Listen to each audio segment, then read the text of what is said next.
Well, I know. Good evening, welcome to the Situate Planning Board Thursday, July 14, 2022 meeting being held here at Town Hall. I need to read this statement, which troubles me to no end, but we should all be nice, but I will read it as requested. The Scituate Planning Board is committed to providing an environment of respect during meetings. We ask all members to interact in a polite manner, even when there is disagreement. We value the participation of our community and want all participants, including marginalized and minoritized communities, to feel welcomed and respected. We ask our community members and all who participate to commit to these standards to support and respect our community. Seems that this time we have to tell people to be nice to each other. If you want to join, everybody knows by now, it's on our webpage. My computer, you'll have this dial-in number or whatnot. We have a motion to accept the agenda. So moved. Second. Okay. So moved, here we go. All All in favor? Aye. Ian? So we're going to continue the public hearing for the site plan administrative review and the special permit for a multi-family building in the Village Center and Neighborhood District, Greenbush Gateway District, Greenbush Gateway Business Subdistrict. Oh, VCN, GWB, get a stormwater permit for 7 New Driftway. Good evening, please introduce yourselves. Good evening, Walter Sullivan, the attorney for the applicant with me is Frank Pollock from Driftway LLC. Also with us, Eric Schumacher from McKenzie Engineering, and Bill Depot, the project architect. I'd also like to acknowledge that Steve Irish is here from the Scituate Affordable Housing. And we have on Zoom Peter Benby from CIL for the home that we were talking about last time we were here. I thought if it meets with the pleasure of the board, we would have Mr. Tebow talk about revisions to the last site plan that we had, and then we can talk about, we have Mr. Schumacher to talk about stormwater drainage, if that's something the board wants to entertain, or we can go right into what we propose for the affordable housing. I would prefer that we start at that first, please. With Let's start with the affordable housing Sure. issue first, please. Okay, so, and Mr. Benby, I guess, has been promoted, so that's great. So, Frank has engaged with Mr. Benby, who works with CIL that builds group homes. They do have other group homes here in Scituate. We submitted a design for a different one that they have here in Scituate that we proposed for Stockbridge Road. Without getting into all the details because they're still being worked out, what we envision is my client will acquire title to the property on Stockbridge Road. Because it's a nonprofit that Mr. Benby represents, they would construct the group home, and Driftway LLC will ultimately donate the value of the lot in cash to CIL. There's a lot of other details to be worked out, and both Mr. Benby and Mr. Pollock could address that if the board has any questions about the details. I think Mr. Irish can also speak to it as to the position of the Affordable Housing Trust. Could we hear from Mr. Irish, please? Sure, you want me to come up? Yes, please. Wait, can I ask one question back to that? Sure. Walter, I'm sorry. You said your client's gonna take title to the property. I'm sorry. Right, so that's the initial plan, but I mean, to be honest with you, we're still working out with Mr. Benby and his company. But the way we envisioned it would be that he would take title from the Affordable Housing Trust. He would enter into a contract with CIL. They would construct the house, and Mr. Pollock would then donate the value. Ultimately, he would then deed the property back to CIL, and then CIL would have a 30-year lease with the company that runs this, and ultimately the land and the home would be donated to that entity. Right, Carter. Okay. And we're responsible for, according to CIL, we're going to be responsible for all the necessary permitting and any variance that may be required. Steve Irish, Scituate Affordable Housing Trust Chair. I'm here to answer your questions regarding the Stockbridge Road lot. I'm most interested in the reality twist of how this happens. One of my big concerns is I do not want this to be a precedent setting idea. That's one of the issues, that if you come to us and you have a density bonus, and you wanna build off-site and then decide that you're gonna do something besides what we normally do, I have a little hesitation about that does anybody agree or disagree? I agree. Yes, and we don't want this to be a precedent setting, I think it's a wonderful idea. There's a little confusion about, who runs the house, you're gonna build it, obviously, No, CIL is when you construct the house. according to your plans. According to the plans that were submitted to you, it would be exactly like that. I'm responsible to permit it with the town, the building department, deal with any zoning issues or anything that may be involved. And then work with Peter and his company to construct. We're going to go over to an appraisal of the property. And once fair market value is established, that'll be the amount of money along permitting costs and whatnot. Then I would Could you donate. speak into the microphone so that people can hear what you're saying? That would be great. Thank you. So, my company is responsible for all the permitting, zoning issues and whatnot. When that's completed and it's permitted, I will then work with Peter and turn it over to him. And CIL will actually construct the house. In conjunction with that, we will get a full market value appraisal certified as to the value of the property. And that coupled with the cost of permitting, I'll donate to CIL to go to the cost of construction. Okay. So who's ultimately responsible for ensuring that it is built and then operated? Well, I have nothing to do with the operation. They have a management company that comes in and does this. So who's that? CIL is the company that So is. CIL is responsible for construction Construction. and operation. Well, I'm not, they work with Cardinal Cushing in a management capacity, and I believe, don't quote me, but I'm led to believe that Cardinal Cushing provides management, because they in fact will be the leasing of the property from CIL as completed, and they lease it for 30 years, and at the end of 30 years, CIL conveys it to Cardinal Cushing. I didn't hear that, sorry, yeah, I didn't hear it. Yes. Conveys it to Cardinal Cushing. So, I guess my question is really, Excuse me, Claire, could you turn this microphone so that? Oh. So my question is sort of the benefit that we're talking about is the construction and operation of this group home and the value it brings to the individuals who stay there, right? And that's what you're committing to provide, but you're really only committing to provide to a certain point, and then somebody else has to pick it up and make it happen. Is that right? In other words, you're not gonna assure that it gets built and then is operating. Somebody else is doing that. I think what we envisioned, Mr. Burchett, was that obviously the occupancy permit of this project would be tied to the project on 7 New Driftway. But Mr. Pollock's company is gonna supply the cash, based upon the value of the property to the constructor of the home.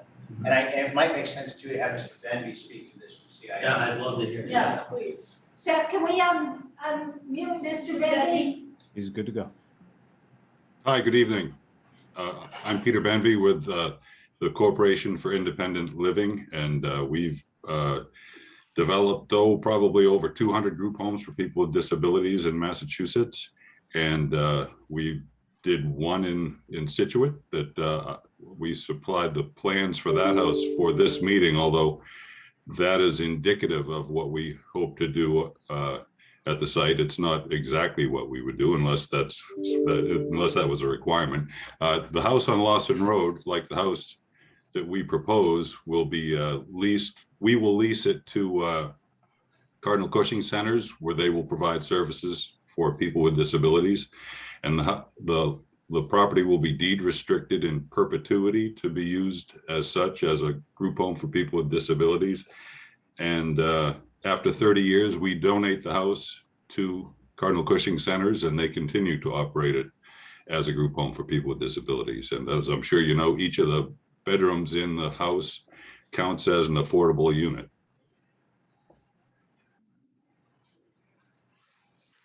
And is this, I'm sorry, your first name, Peter? Peter. Is this a contract that you already have with Cardinal Cushing? Or is it something you still have to work out? We have a verbal agreement with, in an ongoing relationship with them.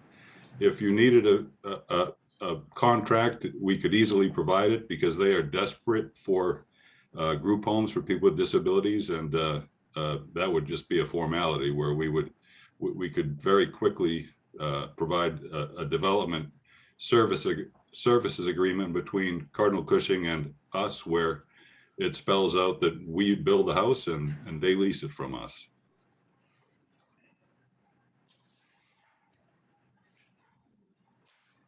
That was the lawyer? No, I wanted to, so Steve, you like this project? Yes, so originally I was connected with Peter through the town planning office, and Peter and I had a great conversation. I had explained we had already agreed with our lot on Stockbridge Road, which was okay for a 2-unit, 2-family property to work with the Driftway LLC developers to help them, should the planning board approve it, meet their affordable housing component, which was proposed to be 4 units on that property, which we knew that might be a little bit of a high hurdle from a planning and zoning perspective. So Peter and I chatted, and he said, I understand you're already working with Frank in Driftway LLC. We can work with them and you. We want to develop a group home with 5 bedrooms. Each bedroom, which I was not aware of, counts as an affordable housing unit, which is a win for the affordable housing goal that we're trying to meet. And so I connected the 2 parties, and they discussed it, and it worked out the mechanics. There's still some more deed transfer and mechanics in that regard, but like the Lawson Green project, that went down the road as far as deed transfers and leasing the land or selling the land, and ultimately it was worked out, and that's an amazing project. So we're confident that Peter's group, they're experts in their field as far as developing these types of properties. They already work with Cardinal Cushing Centers, which provides great resources to people that need it. So that's where we come in to the piece of the puzzle. And Frank's group can handle all the other stuff that may come up regarding this property. Any site engineering, extra stuff that needs to be done. So we're basically just providing the land.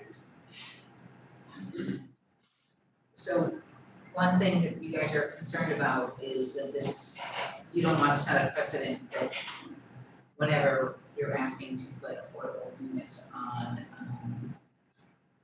these new buildings that are being built over there. But this is the only land right now that you guys have, correct? This is the only lot of the Affordable Housing Trust. That is, because when I've been to the meetings before, that you guys have been looking for somebody to do something in this land for yes. a while. He's over 5 years. Yeah. So there's, at least with these guys, there's just not that, it's not that available. Like there's not a ton of these pieces of property sitting around that someone could build somewhere else. At least with you, there isn't. Well, we would have to go out, find a lot, or find a home that most likely would have to be torn down, at the trust's expense, and then seek out a partner for development again, because we're not developers.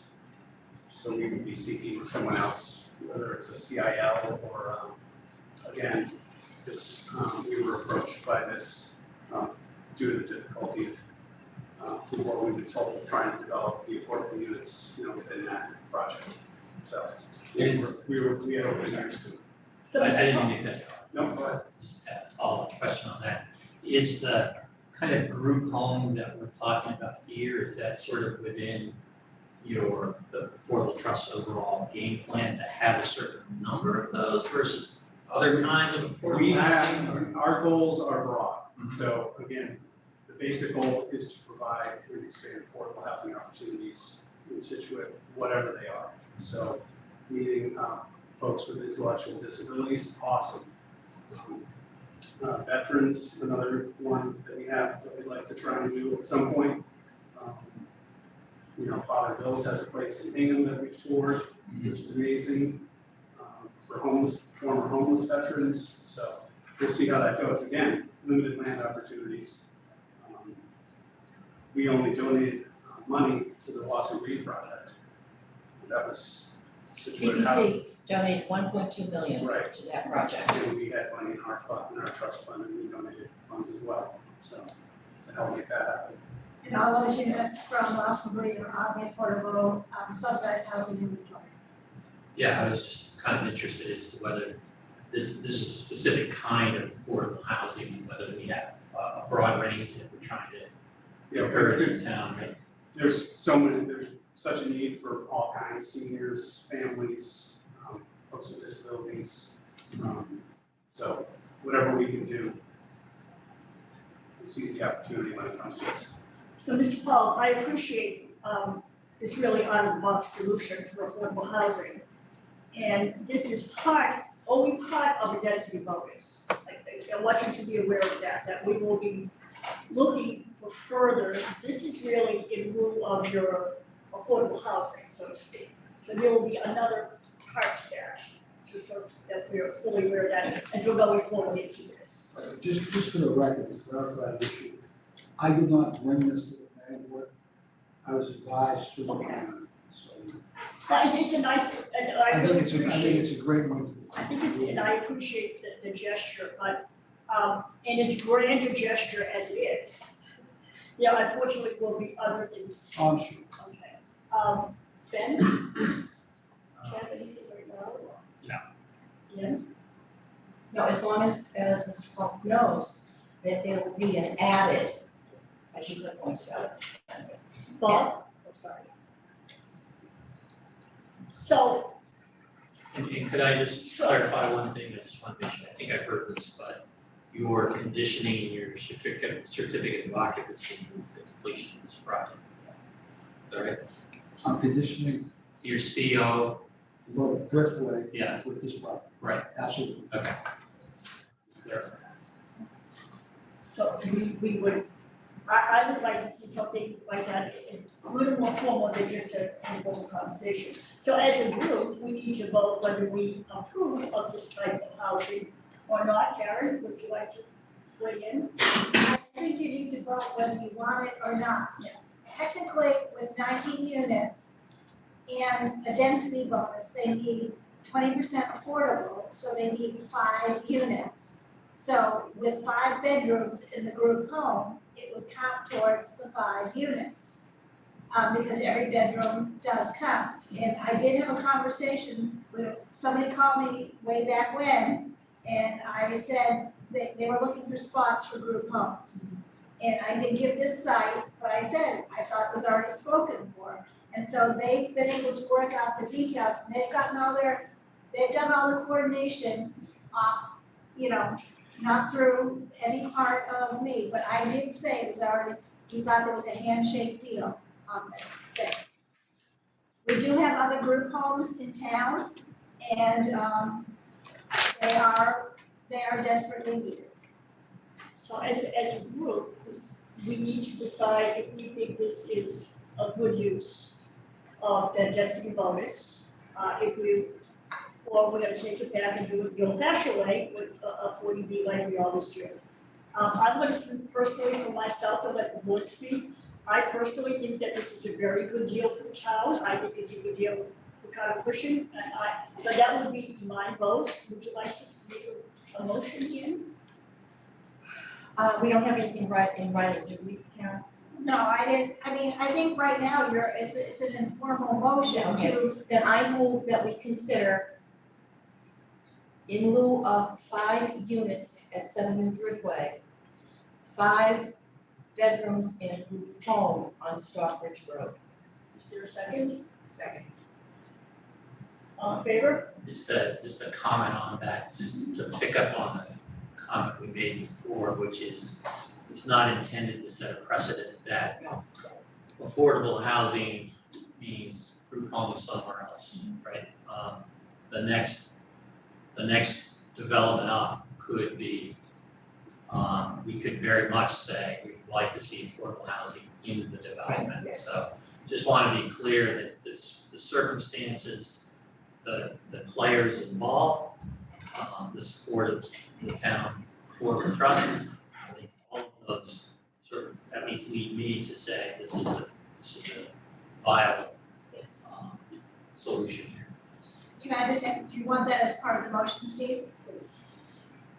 Yeah, Okay, if you wanna write something down like, Okay, I just wanted to. I just wanted to be clear that This that is not would setting a be what would precedent. support. This is a No, it's- one-shot deal. It's based on the specifics here. Right. And these specific set of circumstances. So do we, second based on Steve's. Second based on the, as amended. All in favor? Aye.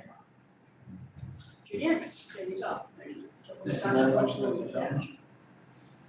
Thank you for coming. So now to get off together with Mr. Sullivan. Is that, you still need permitting and approval from the ZBA and conservation. For the salt marsh, floodplain, the watershed. Per Mr. Chester's letter of June sixth that he sent to us, that we need to get all that approval. And what we really need, if we cannot expect the town planner to write a decision, we need a detailed list of the waivers that we're looking for. There's no way that we can even start to write a decision unless we have that. Yeah, and obviously it's been a fluid situation, that's fair enough, we will get a detailed list to you, I'm sure. So now I guess, if obviously you've been around enough that we're not gonna even start to write a decision until all the questions are answered. This is been a long time, this has been a long project. So now we need to talk about your other public benefit, your density bonus. And I guess we'll entertain what you would like to bring to us. You have an idea, so. I'm sorry, I don't understand the question. We're looking for money. It's very simple. So, I mean, I think we've talked, and it's been a while, and we've talked about sidewalks and improvement and stuff, I understand. And in terms of cash contribution, I think there's been some precedent on Driftway set, with the gasoline station, down the street. I don't know, I don't remember off the top of my head exactly how much that was, but that would probably be something that I think Mr. Pollock would entertain. I don't know what the board is thinking. Obviously, there's been other projects in the Green Bush area. Well, I can tell you right now that, as the chair of the planning board, we are out of the sidewalk business. That is part of doing business now in town of Scituate. We're no longer gonna have DPW co-op our money for sidewalks and trees. That's the cost of doing business right now. Karen? Alright, so they're allowed 15 units by right. They're proposing 19 units, okay? So that's a minimum of 4 units that you need a density bonus for. So I think that you need a substantial sum of money for that. And we did have a meeting with the Conservation Commission, and the money is supposed to be anything, a density bonus is supposed to be put towards a use in the Greenbush Driftway area. There is an approved open space plan, and there is the Driftway Conservation Park, which is in dire need of the pier being rebuilt. And they have some money already from fines from Toll Brothers that can be put to that, but it's a project that benefits the Greenbush Driftway area as well as many other people in the town of Scituate, as well as other towns who use this pier. I would suggest maybe a monetary contribution to be specifically used for that would be beneficial to the town of Scituate. I have a number if anybody wants to hear it. Roll it out.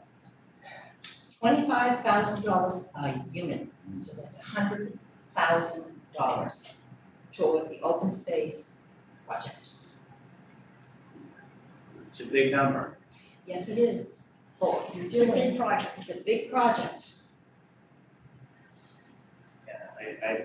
Yeah, that's, I think, more than the applicant was expecting, so, So we can talk It is about that. negotiable, but I threw out the number, and what we need is to have you can have some give and take, but don't go below 50.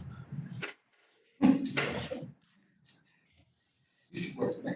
are you expecting this dialogue to be right now, or is there something we can consider with You the can, waivers? you can I'll take this. ruminate. We can ruminate about this and we can have a discussion with the town planner. Happy to do that. So we can talk about this. Well, yeah, but I mean, sure. At some point in the course of the meetings that we've had, there was a gentleman that represented the entity that controls the brook behind me. I forget the name, forgive me. But he was discussing the cost of upkeep, and I guess it's privately funded the way it's done. So I had talked to Walter about potentially doing something, not to deter from what you had brought up, but doing something maybe an annual contribution that would help him upkeep the brook, which would. No. Now, the brook isn't maintained by the North and South River Watershed Association, it's not maintained by them. And I was misled. I mean, they have an active part in trying to help preserve that brook, as does the Conservation Commission, but they don't maintain Are you that talking brook. about the fish one? There is a fish ladder near there. Yeah, it's not right at the town. But I think what I'm hearing from the planning board, Frank, is they're looking for a one-time contribution, not an ongoing obligation. So I think you and I can sort of figure out from now. Yeah, sure. And like I say, we got that conversation with Karen, Of course. and then we come back to us. But like I said, it's a big project. It is the gateway to the town, as you know. People are very interested in what's happening down there. And every project that we've been involved in is a learning curve for all of us. Like I said, I think that this is the first time I've heard of somebody offered to build a group home, and I do think it's a great opportunity, a win-win for everybody. I don't have anything more. Rebecca? I do. I mean, we had a set of plans that were submitted, we have a peer review from June 2nd. I think we need to hear from John on the peer review. And I will tell the board that a set of drawings was submitted after this peer review, but it was not submitted in a timely manner. So we're not talking about those plans tonight. We're talking about the old plans. And I mean, they can mention perhaps some things they have done in the new plans, but I didn't give them to you because they were not submitted in the manner that they were supposed to be, and we do not have a peer review on those plans. John is still working on those plans, but the summary of issues which I have given the board is from John today, and it is outlining issues based on the old report. So Mr. Sullivan, you understand that I'm very process driven, and if there's a time frame where stuff has to be given to us, it has to be in a timely fashion. I'm very process driven like that, so. Does it make sense to, obviously there's gonna be another meeting, and does it make sense for us to have this discussion once they review the new plans? Mr. Chesia? Can you unmute? I think some of the discussion might be beneficial to have tonight, because some issues the board may need to opine on. Okay. Gary, that sound with you? Yeah. Okay, John. I think that's a Well, good idea. thank you. Okay, so I think if you have my list, I know there was a little discussion on a couple of them already, which was special permit for the Salt Marsh and Tideland Conservation District, special permit on the floodplain watershed protection district. There's a question, does the board want any more data on cuts, fills, volumes, earthwork within the floodplain zone to help with that, their deliberations on that? You're not the permit granting authority in the floodplain and watershed. No, that's- Conservation. It's the zoning board of appeals. Conservation Okay. is going to weigh in, but there's a floodplain and special permit that's needed from the zoning board of appeals here too. It used to be the planning board, but somehow Take it away.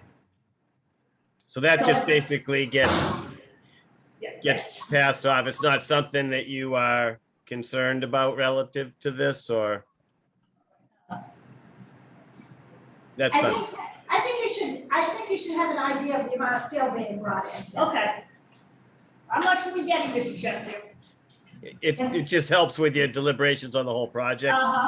That's all. So in the Water Resources Protection District, so this site has the Zone A, the Zone 2, and there's different sort of requirements for each, right? So Zone A, you want to have recharge because that goes to the wells. The Zone 2, I'm sorry. The Zone A, you don't really want to have anything. There's this protective zone, you're not supposed to have essentially any construction, any stormwater BMPs or whatever. So the plan was revised, the one that I reviewed through the June 2nd letter. Originally, there was a recharge system that's been removed, and now there is a rain garden. There is a little bit of recharge potentially through a porous pavement patio, but there weren't enough details on that to demonstrate how that would work. But the question is, they're removing a fair amount of impervious area from the site. So just by default, by having grass instead of pavement, you would have more recharge.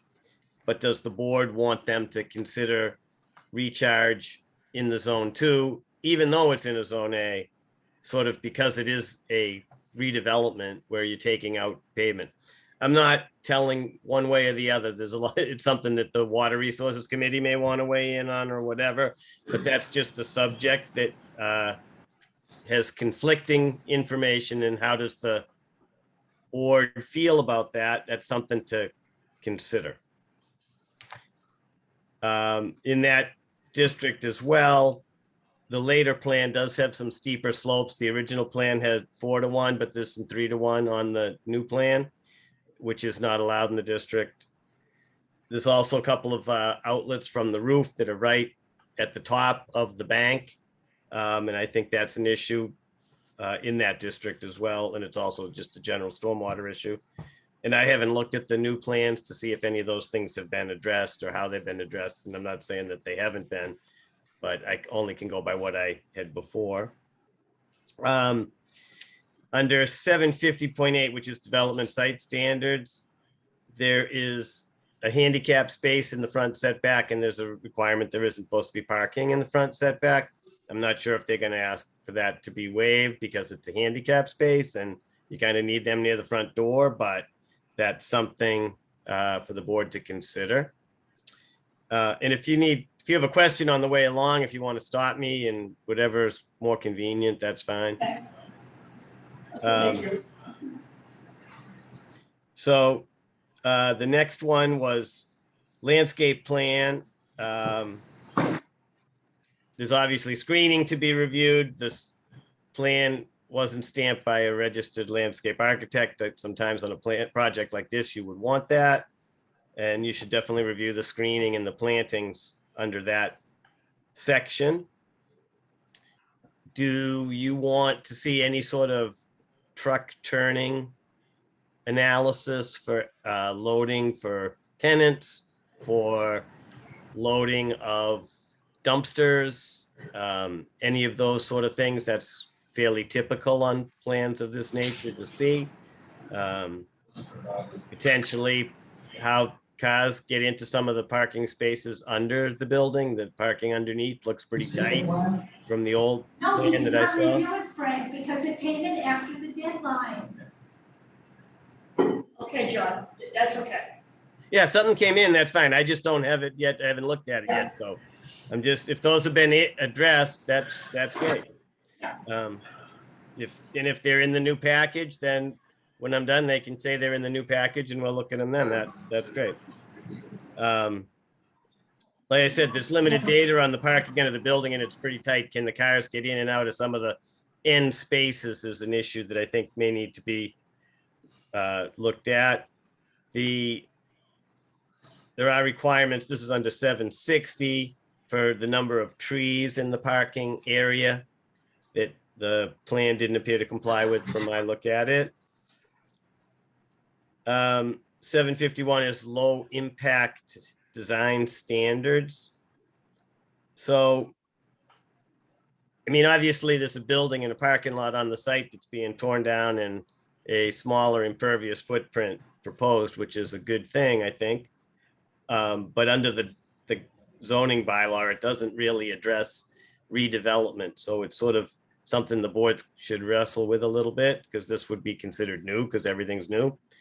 But, you know, we know the reality of what's really there, but that's something to consider under the bylaws. I think the plans, and maybe they show them now, but they didn't show which trees were to remain, which were to be removed. I do know that just driving by, some of the trees that were there, I think there's one on the building now, unless it's been taken off, but there was some that have blown over through recent storms that were existing pretty sizable trees. So there may need to be some updates on that, because some of the trees that probably could have remained, you don't want to remain. I know there's one that blew over right on the bank that was a pretty good sized tree.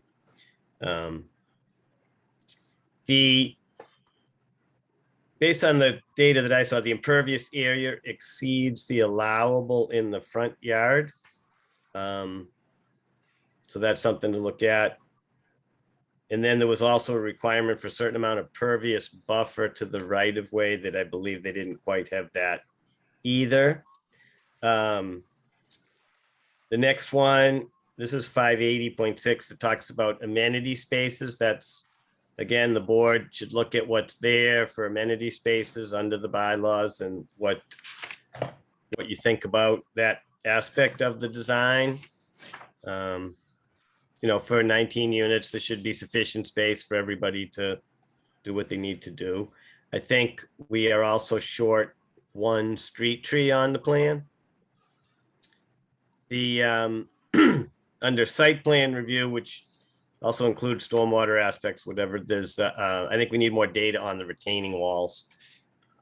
Show some on the plan, the heights of the walls in specific places, and they generally have sort of a generic cross section that doesn't always fit as they propose. Some, you know, on the plan, it's a narrow line, and the walls, if they're the modular blocks, they're pretty big, and it doesn't always fit as shown on the plan, so that needs to be looked at. As far as stormwater, in general, they're taking and decreasing the impervious area over what's there. Right now, much of the parking lot essentially goes into like what they call like a scupper, which is either concrete or pavement that runs down the slope right into the brook. So I would say that is something that would not be allowed today, and it's going to be good to get rid of that and improve it as they're proposing. They do have a couple of the outlets from the roof right on the bank, and I think that's a concern because you don't want to be having water dumping right on the top of the bank. They're going to meet peak discharge rates because there's less impervious area. It would almost be impossible to increase the flow. I do have some detail issues in my letter, and I don't need to go into all of that unless somebody wants me to. But that's sort of my issue mostly is relative to some of the details. There would be more recharge to the ground with less impervious area because less is going to run off. So I think they would meet that. But again, there's some details that I think need to be cleaned up. Same with TSS removal. So the site's in a critical area for like just about almost everything you can think of. It's got a zone A to a surface water supply. It's got the zone 2 for wells. It's tributary to shellfish growing area. And some of the features, so a rain garden is not something that's supposed to go into a shellfish growing area discharge. I'm not sure why that's listed as such a thing, because I thought that would be something that kind of cleans up bacteria, but that's what the handbook says. So unless they can come up with something that shows how that's better. And I think there's some backup data for the storm scepter that they need to provide, but that shouldn't be a big deal. I think there's a few other minor things for the erosion control plan. And again, maybe those things are all addressed in the revised submittal, but it wasn't submitted in time, obviously, to look at. So if you have any questions, that's what I have. Karen? I just want to clarify for the board, I gave you the comment letter that came in with the submittal. I did not give you the plans because it came in after the deadline. But I did give you the comment letter because I thought it may be helpful. And I don't have a problem if they bring up a few of these issues tonight, but it just didn't come in the right time. But I gave you some of the information so that you would be informed. I think that we should provide, let Ms. Schumacher, just give a brief summary of some issues in response to John's comments, because some of these things I do believe are addressed in the new submittal that John will be reviewing. Hello? Hi, I do have the new plan too. I don't know if You don't need to see that. so many of these issues were addressed in the new plan set. Eric Shoemaker, Mackenzie Engineering. I apologize for the timeline. We've been crazy busy, so doing what we can. The truck turning analysis was provided. You'll see a box truck entering.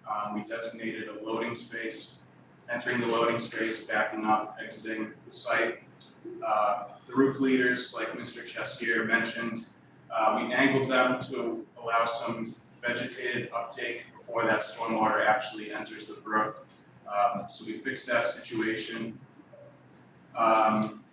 We did have some conversations with Tom McGuire at DEP. He's a policymaker over there, and we discussed this project. It's determined, everyone knows it's a redevelopment project, so that recharge standard, we're held to that to the maximum extent practicable. And obviously, almost the entire lot is in that zone A, so we can't provide infiltration. So the only real other alternative we have is that rain garden we're providing. I know Mr. Chessier mentioned the shellfish growing area. I'd like to point out that the portion we're discharging into is not a shellfish growing area. That's located about a half mile to the south. So we believe we're complying with that regulation as well. Like he mentioned, I did provide a greater vegetated buffer from the front property line to the parking lot. I just shifted our parking lot back a foot. I think you guys required 5 feet. I'll have to double check on that, but I did meet that requirement. And we do have that extra data on the storm scepter as well as those retaining walls. I tried to label that. At every jog in the wall, I tried to give a bottom and top elevation. So I'm sure everyone will see this when we do review the plan when that time comes, but I just wanted to provide an update that we did work through that letter and revise the plans accordingly. Can you submit this information from Tom McGuire? Sure. I mean, because I believe that the Conservation Commission will be very interested in that data as well. Yeah, it was just an informal email with Yeah, him. that's fine, and he knows fine, that's what we typically get from Perfect. DEP. Yeah, I'll forward that on. Let's just see if we say together. I don't have any questions. No, let's wait till. Let's wait for Mr. Chessier. Yeah. So then, Yeah. so, okay. Dave, yes.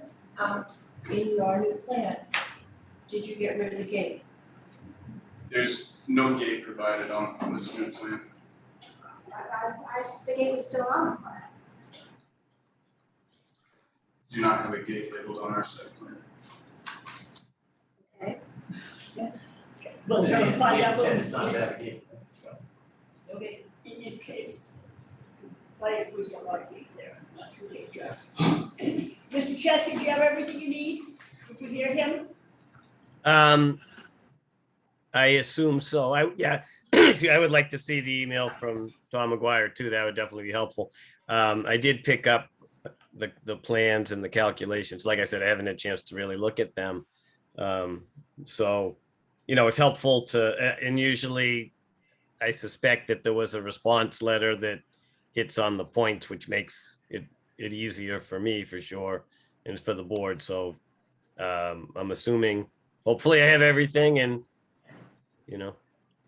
we're in good shape for the next time. Yes.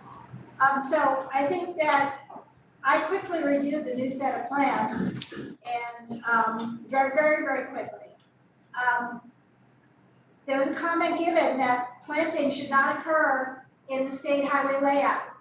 We were able to confirm, which I sent the board, that the area beyond their property it's in the state layout, that's the rotary layout. And the town does not want planting in the state layout. So those extra trees that, need to be removed. I did look at that, there are already trees growing there now, but I understand what you're saying. So Rules change. since the last time, we've had a comment that the water and sewer studies are okay and that the cleanouts need to be incorporated per the email. I forwarded that comment on. The traffic engineer is expecting a response to the traffic comments. We have not had a letter from we haven't had a letter back from the traffic comments. And our traffic engineer is expecting a comment letter. Again, no gate. I didn't see EV charging stations on the plan. They are gonna be conditioned, so I think that you should add them now. Like we told you last time, there's going to be mitigation for traffic. I don't know what it's going to be yet. I've sent emails to the police and DPW. The town has had a roadway safety audit done at the Rotary, and it's going to be something that's in that roadway safety audit that MassDOT and the town came down and we did this roadway safety audit for the Rotary. List of waivers, we would like that so that when I write a decision, I need to know exactly what waivers you're looking for. And how do people get to the patio? I was concerned about how people get to the patio. And are there gonna be benches there? Because that's gonna weigh into your public amenity space. And is it going to be handicap accessible? We can take another look at the patio. Right now, access originated from the garage, the lower level garage, and there was just a vegetated path with a slight slope down to the patio. But we can take a look at the access if the board would like us to.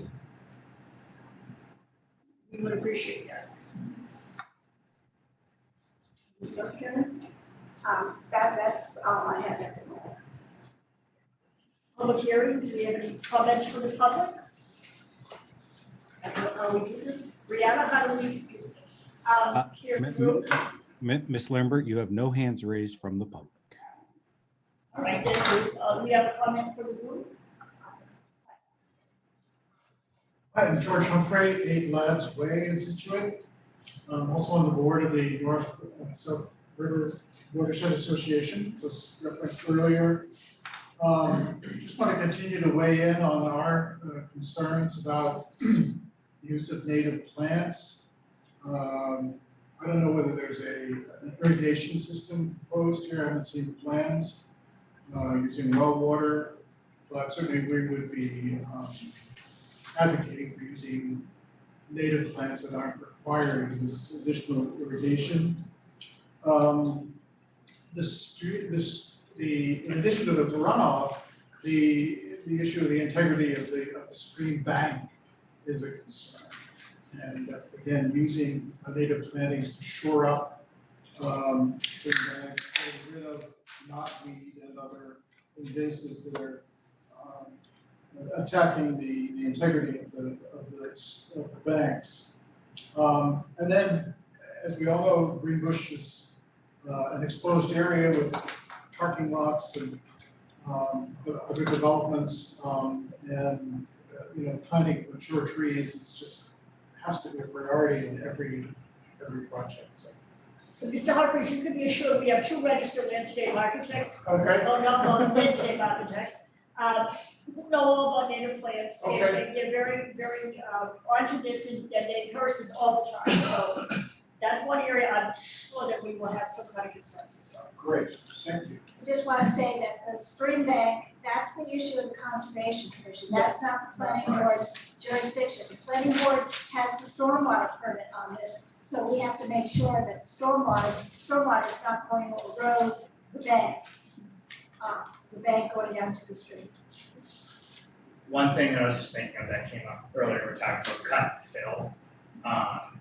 But again, it's kind of gonna be ZBA, Concom, and us, I guess, but condition that we want to use on a project that never went forward that, I kind of helped come up with that might be good for this site, is that the importation of fill is somewhat monitored, in the sense that the trucking companies use bill of lading and some idea of where this fill is coming from, considering it's going into the watershed area as well as an ecologically sensitive area. Because at our own Scituate library, we have knotweed growing in all the planting beds. Sure, some of it got there by birth, but also sure some of it came from imported fill. So that's just something that we might want to consider and bring up with the other permitting committees on it. Thank you, but if I could just say, all fill that comes to that property will be pre-tested and certified as being clean.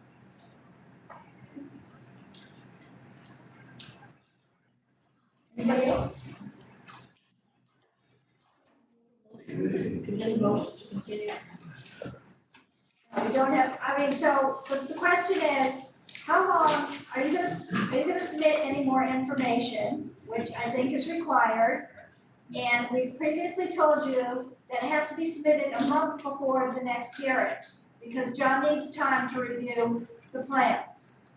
So, based on what I'm telling you, when do you think it's practical to continue the public hearing to?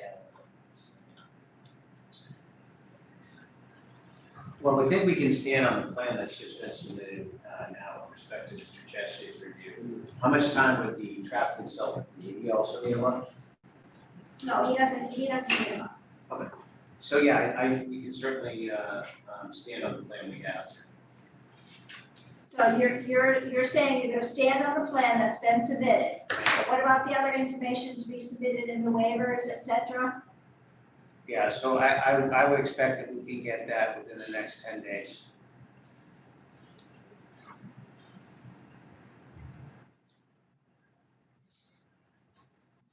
So John, I think we're already a couple weeks into your review time, or at least a week into your review time. When do you think you'll have your review?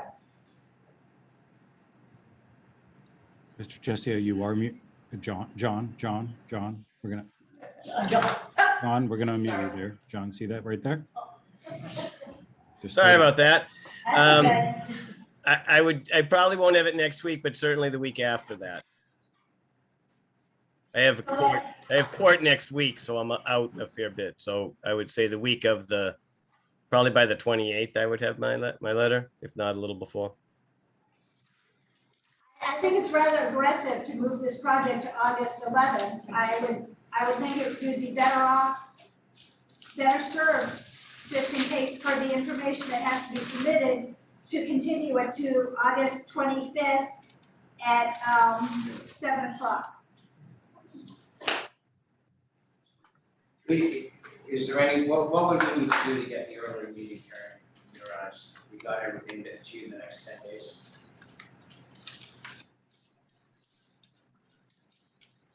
If you submit everything, I'm not gonna have a decision for August 11th. No. I'm just not gonna have a decision. I mean, I wanna know that everything is satisfactory prior to writing a decision. So, I mean,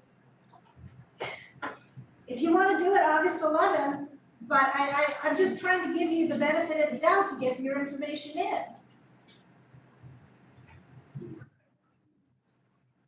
We'll take the 25th, Karen, please. So I would suggest a motion of August 25th at 7 o'clock for the continued public hearing. Date certain of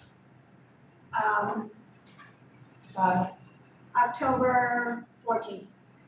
I move to continue the public hearing, site plan administrative review and special permit for multifamily building in the village center and neighborhood district, Greenbush Gateway District, Greenbush Gateway Business Sub-District, stormwater permit from 7 New Driftway to August 25th at 7 p.m.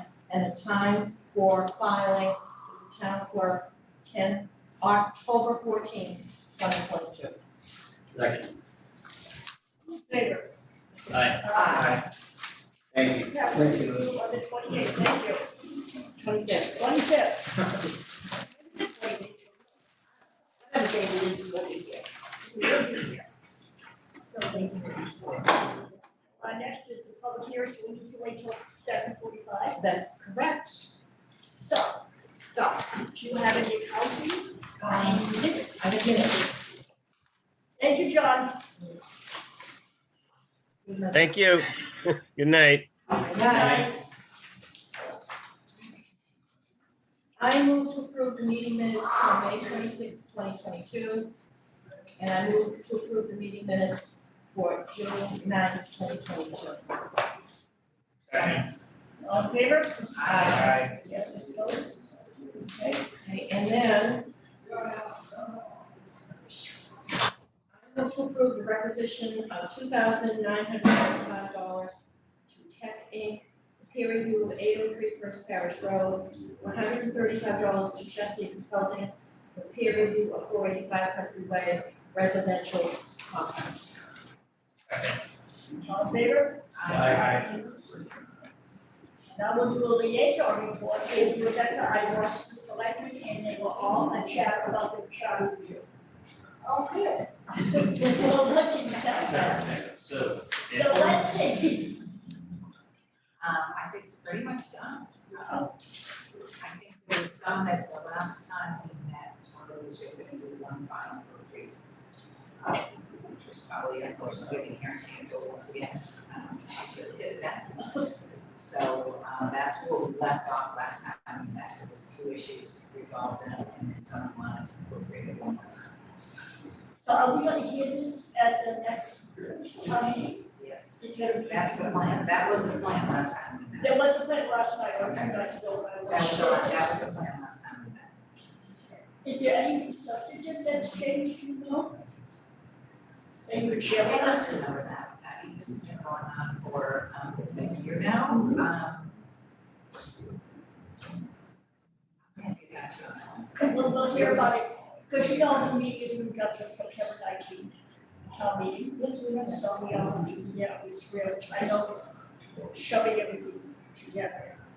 And anybody else for liaison? I have CBC, a laundry list. Oh, The August meeting, we're gonna talk more about the 90-foot baseball field construction, which is under recreation. yeah, is that the one at Central School? Yes, okay. The Cushing Field, the Cushing Trail restoration is sort of kind of on hold because nobody can seem to come up with a number. The Wheeler Park windows restoration, affordable housing, well, it's Wheeler Park, so I had mentioned this at the last meeting, $6,800 a window. A window. A window, 78 windows, And how much did you say when it was? 6,800. They wash themselves? New windows with, they have to. They just did, in the course of the last 5 years, the windows in Wheeler Park 1 and the roof for $300,000. So I asked them, how did they do that? They received a grant and they also get funding from Mass Housing or whatever group. So there was a discussion about, well, maybe we need to bond this because they get so much money every year and push it out a little bit. The other thing is, people don't want wooden windows anymore because they're not gonna last. So there was that issue, and we had asked at the last meeting that they come in with some other quotes, if you will, prevailing wage notwithstanding, but still in all. I mean, they're talking about finishing each window to the tune of $1,000 each. I'll go do it myself. And so, A lot of windows. Windows are still, windows are one of the things that are still. Yeah. I understand, I I mean, understand. I'm How just, big are they have not. I don't know, but I know that Did they this, ever break out of materials versus? yes, they did. Hang on, and I'll tell you. Yeah, I know there's, because go backward a lot. It had some, yeah. Ever. Really, must have, was. Okay, windows materials was,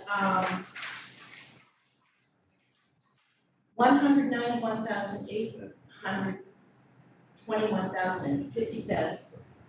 That's $2,459.25 per unit for 78 units. Miscellaneous materials, trim, paint, etc. is $78,000 or $1,000 per window, Are these different sizes? no. No, they're going in the existing opening? Yes, Sure. they're not expanded, it's brick facade, they're not expanding it, okay? The labor, prevailing wage, OH, whatever that means, / profit, $184,279.16. Overhead and profit. Overhead and profit, yeah.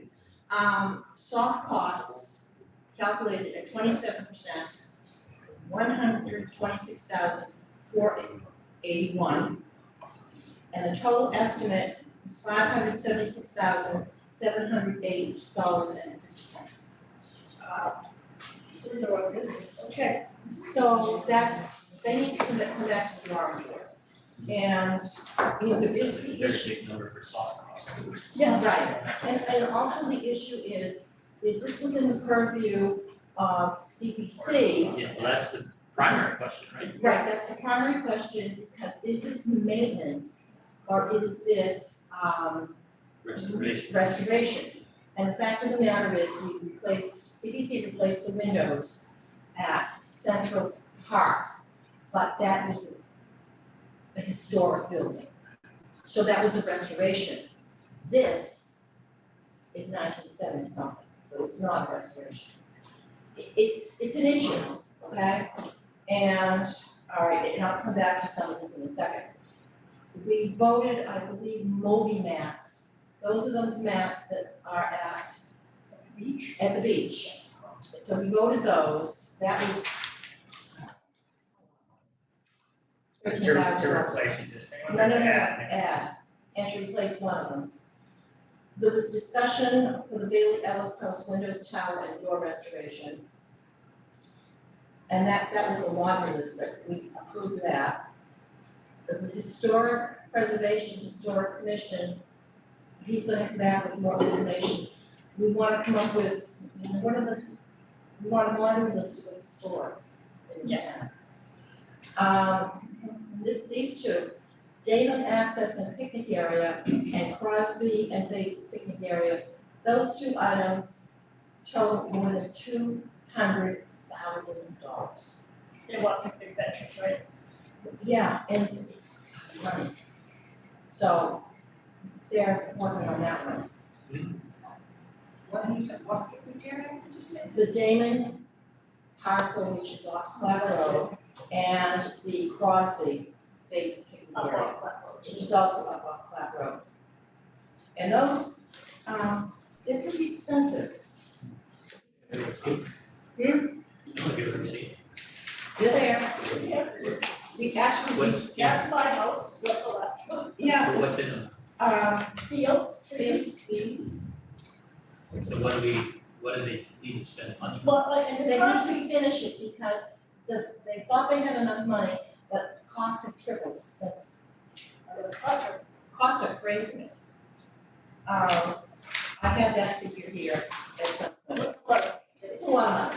And finally, just to let you know, we have 300, as of right now, $345,000 in historic restoration. We have $351,000 in open space, $1,086,000 in housing, and $1.29 million in undesignated funds. how much? What does Undesignated? what does that mean? undesignated means that it can be sort of shifted depending upon. But is it spoken for? So it's No, available. it's available. It's available. And I'm surprised that the housing is the biggest one. yeah, well, It's probably impressive. the other thing is there, should there be discussion about helping? And we talked about the 40 feet down on 3A. Who can move in at $1,900 a month for a affordable unit there? That's what's considered to be affordable. Because we're in the catchment with Boston and Cambridge. And somebody brought up maybe housing needs to augment some of these rents. I don't know. What? I don't know, is that allowed under that? I don't know. Well, that we had put aside $100,000 during the pandemic to help people who couldn't pay their mortgage or whatever, but it was never used, so it came back to CPC. But it's just food for thought. I mean, there's money there. But the other issue that we have too is housing authority owns property at the junction of Kent Street and the Driftway. That sand pit that's over there. And it was given to the housing authority by the town when Agnew was the town administrator, with the idea it would be a private development affordable housing. But because of the sewer moratorium, it went south. So who is to say that between one thing and another, maybe there could be another loss of green in that particular area, but you're gonna end up with a NIMBY thing about, well, we've got this and we've got that, why do we want anything That else? was one of the spots for the senior center. Yes, Yeah, that was one of the spots. so there's that, and then Kevin Kelly came in because they want to redo the gazebo on Cole Parkway. And because Cole Parkway, as you know, is probably underwater as we speak, because of astrologically high tides. They're in the process of looking at Pier 44. Say pontoons. Waterways. Waste. At any rate, the thought he broached, and we all thought that it was an excellent idea, is they're probably going to tear down Pier 44 and make that go away, but keep the sanitary facilities and put a pavilion there, and instead of having it on Cole Parkway, and people are parking really on the pavement with the fish and everything else. It all goes down to Pier 44 to Jericho Road, where there would be much more parking. And to us, it made a certain amount of sense. I don't know, we have one thing that's residential area, so, you know, and I know it's only 6 weeks, I don't know the date of the. Pier 44, but you have a restaurant there, you Right, have a you- boat ramp, yeah, We have all kinds of stuff there. I gotta tell you, I was at a meeting yesterday. Yes. And the reason why the bandstand is where it is, and the activities are there are to bring people into the harbor to generate business, so. That was brought up as well. But do you want to be underwater or? No, I don't think anybody wants to be in the water. Well, they're also evaluating the gazebo because at some point you may have to take the roof off Yeah. before it falls on somebody's head. It is falling down. It's falling down. And there is an architect in town that is willing to design a new one pro bono. So that helps tremendously. Nothing is perfect in this world, nothing. And there's always somebody that's going to complain, always. But the RFP was just put out and they're evaluating the people who are gonna pick for the Pier 44 design. Well, all I can tell you is we kept I'm coming just from telling you us. what I know. Hey, that's what I know too. Why did they move the farmer's market to the town hall? They thought it would get more traction. Did it? They were no Get us vegetables there. but that was at St. Mary's before, right? Yeah. So I don't know what St. Mary's. Yeah. I didn't think it was how Just- much. I don't know. I don't need, I I don't seem to get get a fair amount of traffic. At St. Mary's. Yeah, it's like right there.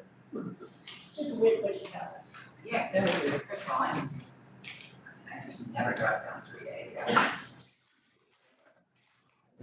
Who wants to be? Does anybody have any questions about Uh, CBC? No. I'll just come through a country way. We want to go anywhere, go to town.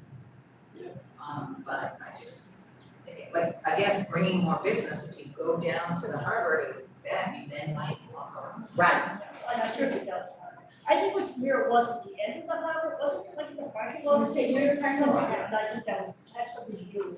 I think this is just an experiment to see if it would work, I have no idea. But we're not saying here. So if you're gonna have a bandstand though, with band concerts, you have to have a lawn to set up lawn chairs. So They- like that, they- that's the problem with the gazebo That's right. right now. If you're 44 would be good, it's not too bad of a walk back to downtown, but it's obviously farther away.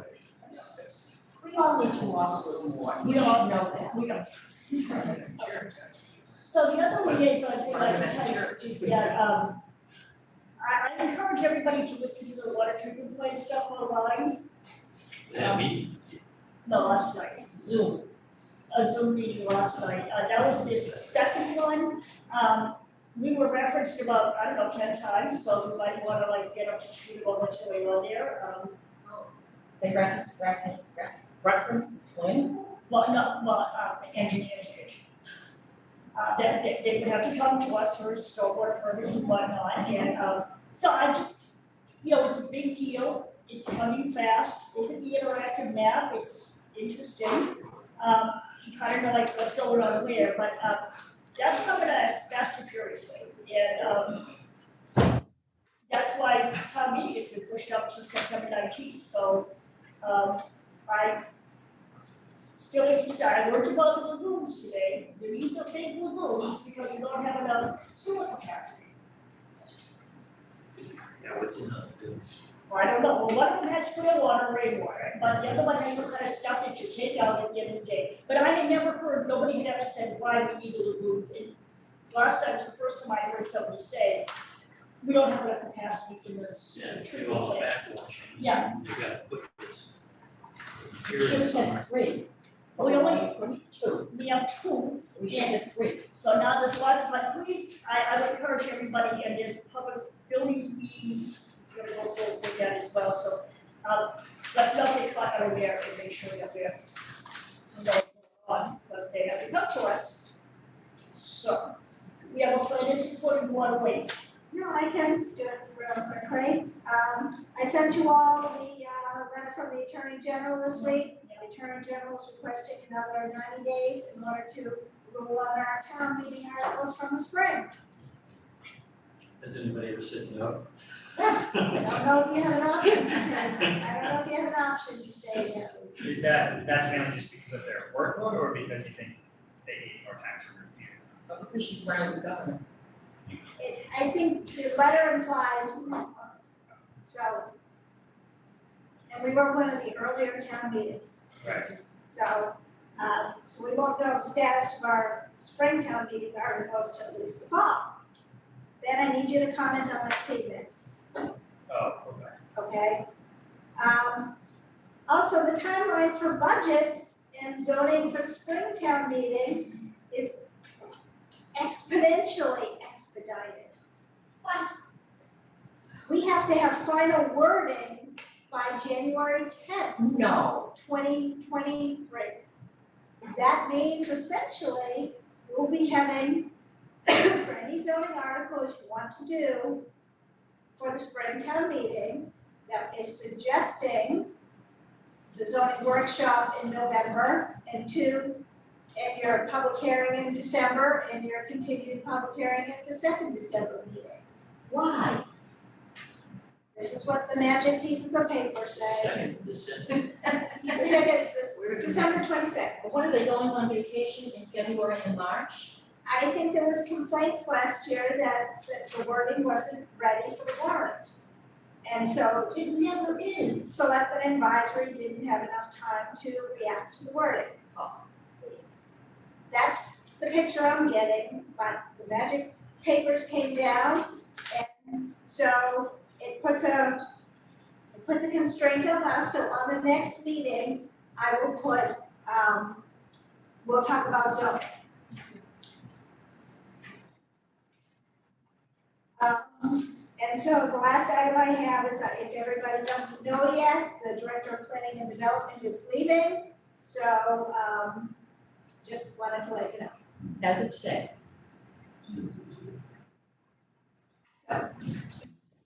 That's where we are.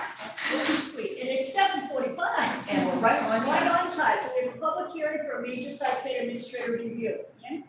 In accordance with Mass General Laws, Chapter 40A, Sections 9 and 11, and the zoning, Situate zoning bylaws, Section 580, Village Center and Neighborhood District, Section 750, Design Review, Section 760, Parking Requirements, Section 770, Site Plan Review, and 940 referrals, the planning board will conduct a public hearing on Thursday, July 14th, 2022 at 7:45 PM in the Select Board's hearing room, Situate Town Hall, 600 Chief Justice Cushing Highway, Situate. The subject of the hearing is an application submitted for a major site plan review and special permit for tandem parking in the Village Center and Neighborhood District, Greenbush Driftway Gateway District, Greenbush Village Center Sub-District regarding the construction of 2 multifamily buildings with 8 two-bedroom units with 14 parking spaces, including 4 tandem spaces, site utilities, site amenities, at the project's location of 14 to 16 Old Country Way. The property is owned by 14 to 16 Old Country Way LLC. Property is shown on assessor's map as parcels 48-2-56 and 57. Plans are available for view in the planning office. Butters and other interested parties are invited to attend. Greetings. Our consulting engineer, Jennifer Nardo, is available online too, so we'll let Mr. Proctor do his stuff first before we ask Jen. Hello, Mr. Proctor, how are you? Very good, thank you. How are you? Revised plan, as you know, has been submitted for review. Mr. Proctor, could you speak to me? Revised plan, it's been submitted for review, it's on for a third-party peer review. And basically, my job here tonight is to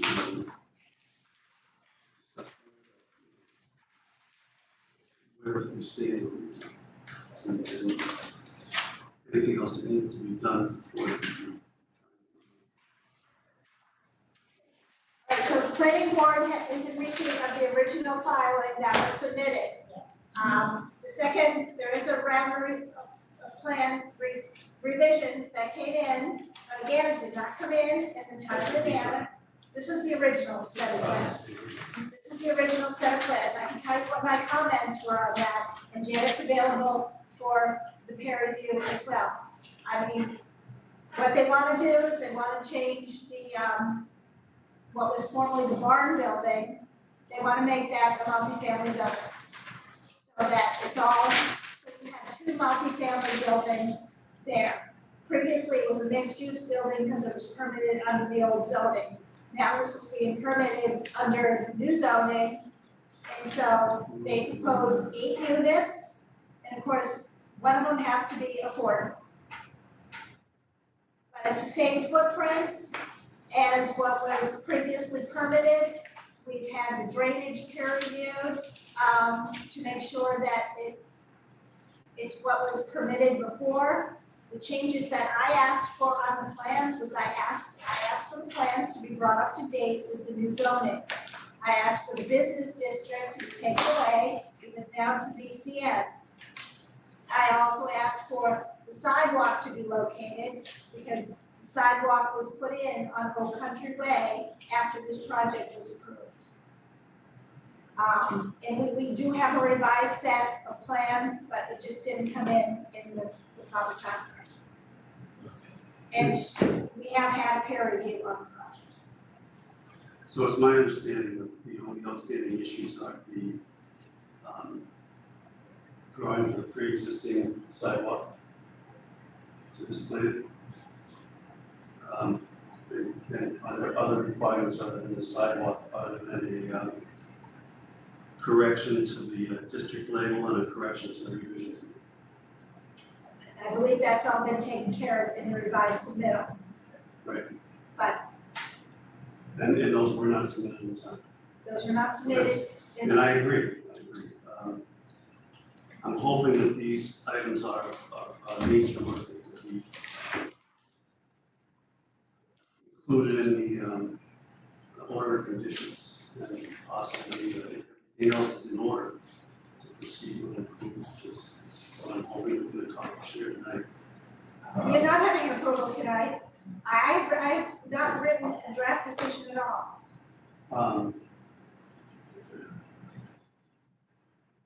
Well, then, let's just confirm whatever it is I have to do, which I think is, if we all agree, is the pre-existing sidewalk has to be shown. I believe that's And then shown. the two grammatical issues have to be fixed. And that's, Can we hear from Janet? I think we should get Janet. So, hi, Janet. Hi, can you hear me? Yes, we can. For the record, my name is Janet Bernardo. I'm a professional civil engineer with the Horsley Witten Group. And we were requested to conduct a review of the revised plan set. We provided a letter to the planning board dated June 20th, 2022 that the applicant responded to with most information on July 5th. And then there was a set of revised plans that came in dated July 12th that we also submitted. And we have provided a second peer review letter dated July 12th. So as far as the stormwater design, we had done a rather in-depth review on the last submittal for this project. The applicant did make a couple of minor changes, which included raising the subsurface infiltration systems that are for the two buildings up so that there is good 3 feet of separation. The larger system that's underneath the parking lot, the bioretention area, already had more than 3 feet of separation. The bio itself is lined, but the infiltration system that it goes into has more than 3 feet of separation. That system did not change at all. There was a couple of minor requests regarding some changes to curb numbers and rainfall that the applicant has gone back and adjusted and corrected. And so we are satisfied that they are meeting the stormwater regulations as the local regulations as well as the state stormwater handbook. We also reviewed compliance with the Scituate zoning bylaw for the Water Resource Protection District, and the applicant has met the requirements within that district. There was, they have asked for relief on some of the requirements as of June 25th, 2019, which I was assuming that carried over onto this project as well, that they did not have to ask for additional relief that the previous relief. So I just assumed if they asked for relief and they already had it, that was okay. There is the affordable housing requirements. The applicant has provided one affordable housing, and they are required to provide specific documentation that I am not sure if they provide or not, but that is on our letter on page 7 of 9 under section 580.8. There is a requirement to submit specific documents to the planning board and the monitoring agent with regard to the affordable unit cost eligibility restriction and compliance. And I did not receive the documents, but you may have. There's also under on page 8 of 9 on our letter, there's the table 1A, the multifamily building types and design standards.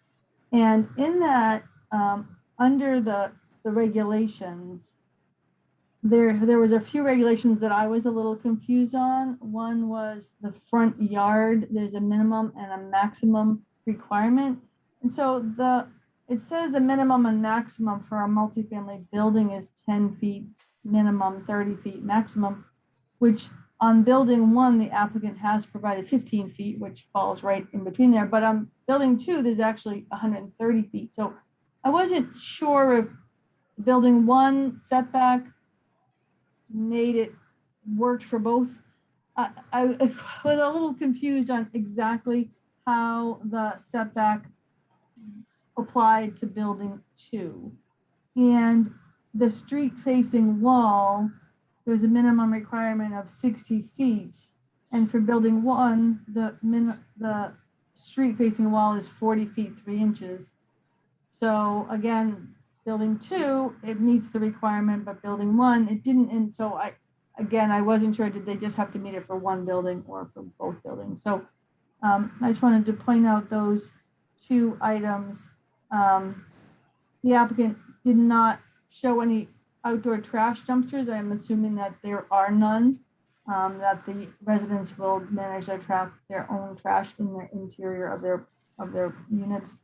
And as a note, building number 2 includes 2 garage doors that are located on the front facade. And there was a requirement, I believe, saying that you didn't want garage doors on the front facade. So building 1 doesn't have them, but building 2 does. So I wasn't sure where you stood on that regard. But we do believe that the applicant addressed our comments, but there were a couple of those zoning comments that I wanted to bring to your attention. The other minor comment I wanted to just bring to your attention on the set of plans that came in that you're not actually discussing tonight. The set that I have, there were some of the pages, the detail sheets that did not print properly. So they did print properly on the previous set, but on the July 19th set, or the July 12th set, there's some line weights that didn't come out. So we just want to make sure that the plan set that the town has is clear and legible. That's fine.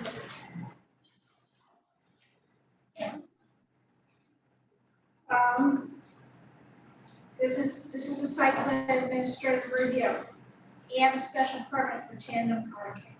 So technically tandem parking is defined as one in back of another, even if one's in a garage and one's outside. So that's why that special permit was not granted on the mixed use special permit, but that's why they have to ask for that this time. Okay. Do you have any sort of, just given Jan's comments, any interpretation from the setback requirements between building 1 and building 2? I didn't look at that today. Okay. And we did review the tandem parking spaces and the requirements and found them that they have met those requirements. The dimensions were carefully calculated out to make sure that they met that dimensional requirement. It's kind of a funny requirement only because it has a specific distance, but because one of the parking spaces is inside the garage, you wouldn't have, like, I think it's a 30-foot dimension, but once you close the garage door, you wouldn't have it anymore. So you really need to have 2 parking spaces. Right. So they did have the 2 parking spaces that were appropriate sized. I mean, for a lot of these sites where you have one building behind another, it's never gonna meet all of the requirements in the zoning bylaw. I mean, but does that make it a bad plan? I don't think so. I think the intent here is kind of what you're advocating in the zoning bylaw. And if technically it needs some type of waiver, then then perhaps the board should give a waiver and they'll have to ask for a waiver. And, and the board, I would recommend granting it. I mean, this is a project that you vetted as mixed use. They want to change it to multifamilies because it wasn't saleable. So this is, as you know, multifamily is very popular in the Greenbush district now. And this seems like a reasonable site design. I don't have any questions. No, I think we need to just make sure we dot the i's and cross the t's in this thing. So if there's a waiver that's needed for some of these setbacks, then we should have it. No, I don't have anything specific right now on the comments that have been brought up. I'd say my only comment is that generally, I don't like to see mixed use go away. I think that the town really needs more, building for businesses and such, but I also understand that that was the initial intent and it hasn't really been working out. I do think where this is located in Greenbush, it's spilling more into a residential neighborhood, so I think that's this substitution makes somewhat sense to me in this case. Yeah, Will these be condos or rentals? That's a good question. I would envision the first floor on the left-hand side of the site, as you face the site, to be condos. I'm contemplating that for as rentals. Is the board okay with that? Have to give it thought to Think that. about that. Think about that. So, something new to think about. Bob? Nothing right now. Especially with one of them being low income, so it's. The low income would be rental? Yeah. Hopefully less than $1,900 a month. Whatever state dictates, this is what we go. That's what it is, isn't it? That's what's deemed affordable for the Scituate area. I agree.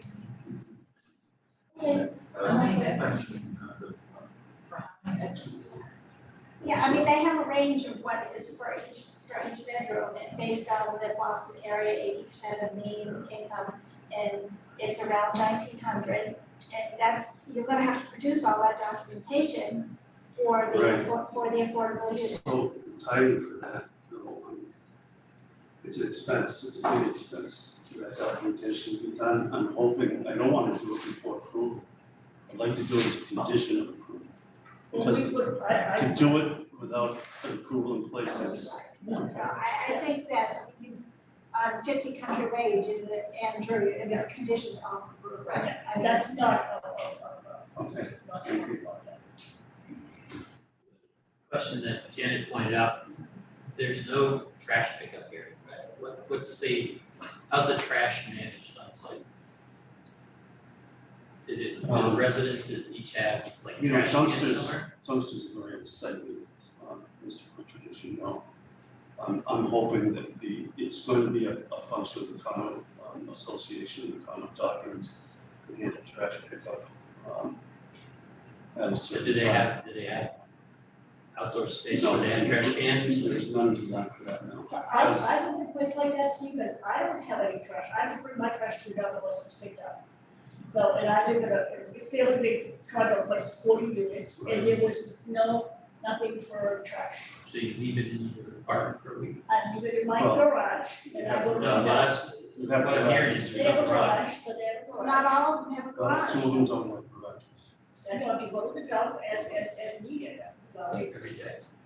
I used to go every day, it's like, Garage, go to the dump, so until it, go to the dump. I just don't want it to end up being a big trash problem here. no, I don't think it. It's just, I mean, that's. your trash problems People come manage. with Yeah. dumpsters is where your trash problems come from. They overflow. It's, you have people dumping things into them, they are unsightly. You know, to build a space for it, we maxed out on, the Impervious. thank you. Impervious. So there's absolutely no plan to have these condos are beautiful. So part of your O and M plan would have to say that you need to go to the dump. That would have to be spelled Yes. out, right in your O and M. Your Or your engineer- condo. Yeah, your condo Condo does, okay, documents, yeah. yes. Your condo does, you have to specify that, Well, wait, could they get those, can they have trash pickup, if they bring your things out, Yeah, bring yes. them back, they can do that Yeah, they too, can. right? yeah. I'm not crazy about that either, but Yeah. it's just, I tell you what disturbing is I have 4 trash services in my neighborhood. You would think that they would all get the same trash. You have to garbage truck every day. I have the same thing on the street. Yeah, And so, again, it's all on a different day, we're all on a different schedule. Yeah. So all week long, there's trash barrels out. they're outside of the street, very unsightly. There's no town track. This That's is not, why. well, isn't it? And we have to support our adults, that's part of how we go. This is a public hearing, so is there anybody, out there in TV land? Ms. Lambert, you have no public comment virtually. How about in the room? I have a comment. Live in Scituate, Could you like I do, Need your name and know, address, please. oh, Stephen Montero, 9 Jenkins Place, I didn't let the property that discussed on 1416 Old Country Way. It's feasible for people to get stickers for the dump like the rest of us.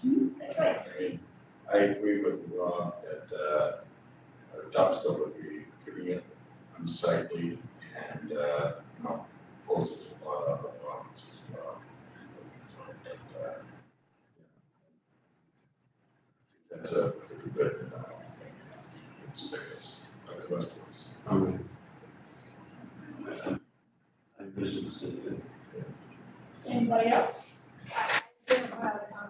The board should realize that this is a site plan administrative review.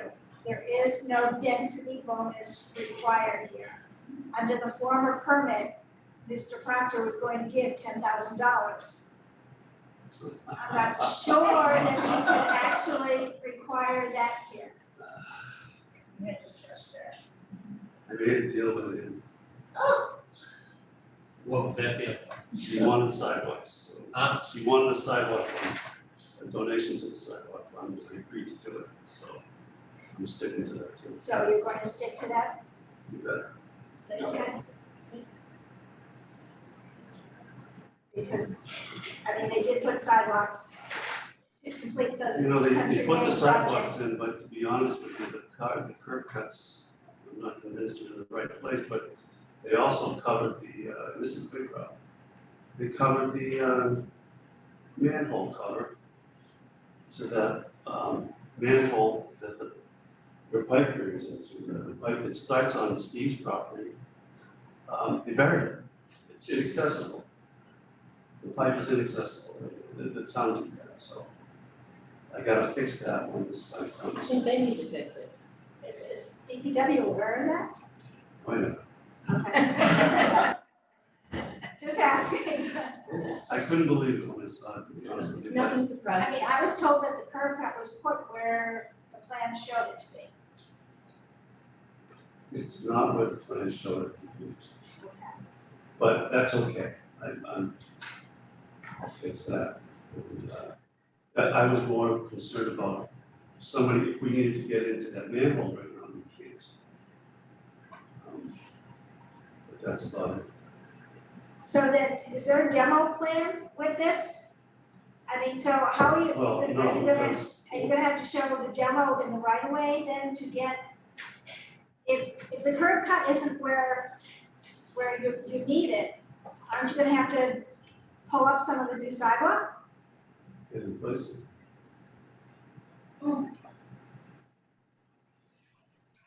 Yes.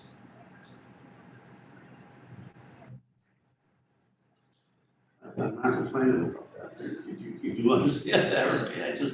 There's gonna be there's gonna be construction vehicles in there. We're committed to making it, as low key as possible, it won't be what you endured in back in front of you.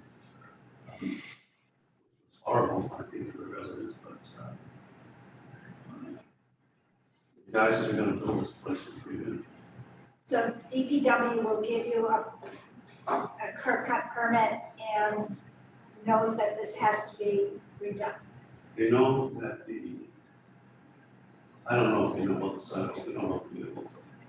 Okay, because you will need a curb cut permit Okay, and you'll need a curb cut permit and you'll need utility permits to get into the street. I just wanna make sure that everybody, the DPW understands what they're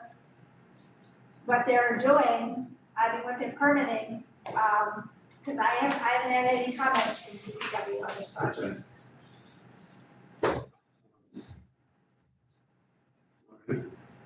How about water and sewer, are we all set with that? I pulled the permits for water this week.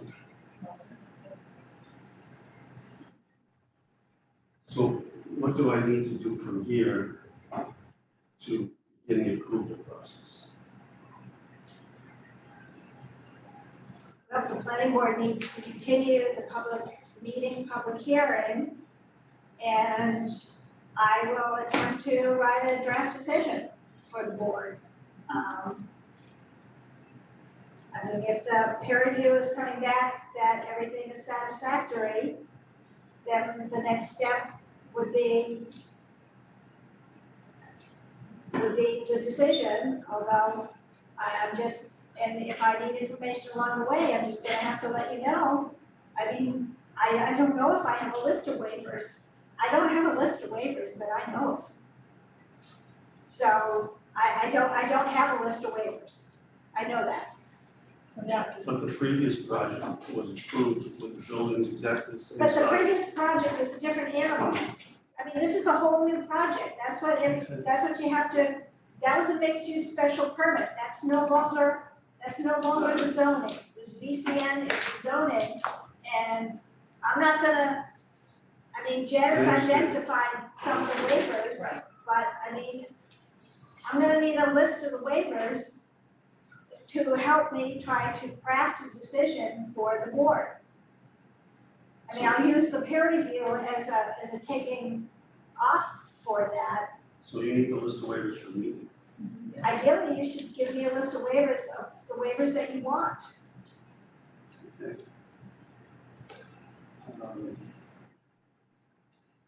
Understood. And that starts us down the track. When do you want this continued to? Do you have a motion? No, I forgot to do motions. No, that's okay.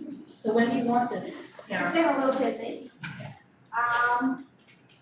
Well, it can't be next time because we already have too much on next time, thank you. The soonest it can be is August 11th. That's the soonest it can be. What time? So, I mean, 6:30. 6:30, and a time to file?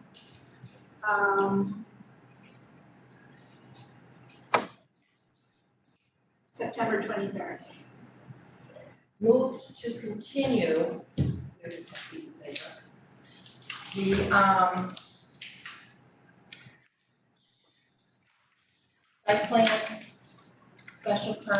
site plan administrator review, and the special permit for tandem parking in the village center and neighborhood district, which is 14 to 16 Old Country Way, until August 11th at 6:30 p.m.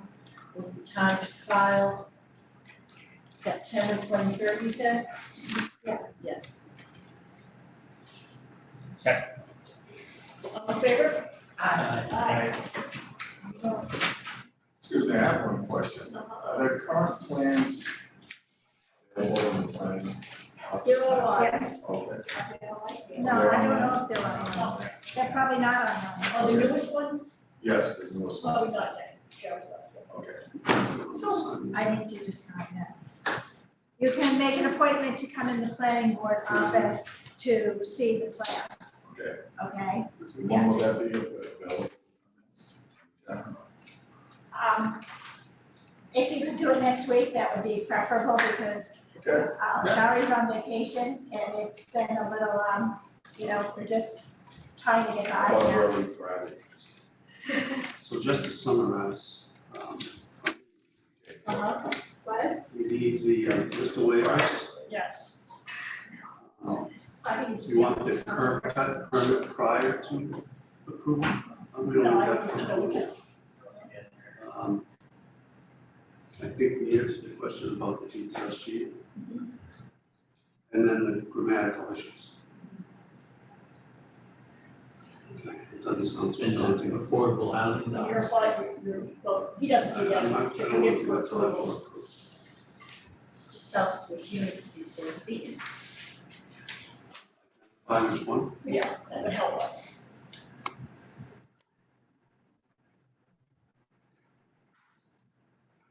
Have you talked to any, do you have a monitoring agent in mind? The amount of work to do this is unbelievable. It's, I know, and you that's, gotta write a book. I'm aware you have to write a book So and, I am still sifting through if you have a recommendation, I'm all ears. well, under 50 Country Way was approved under a local action unit.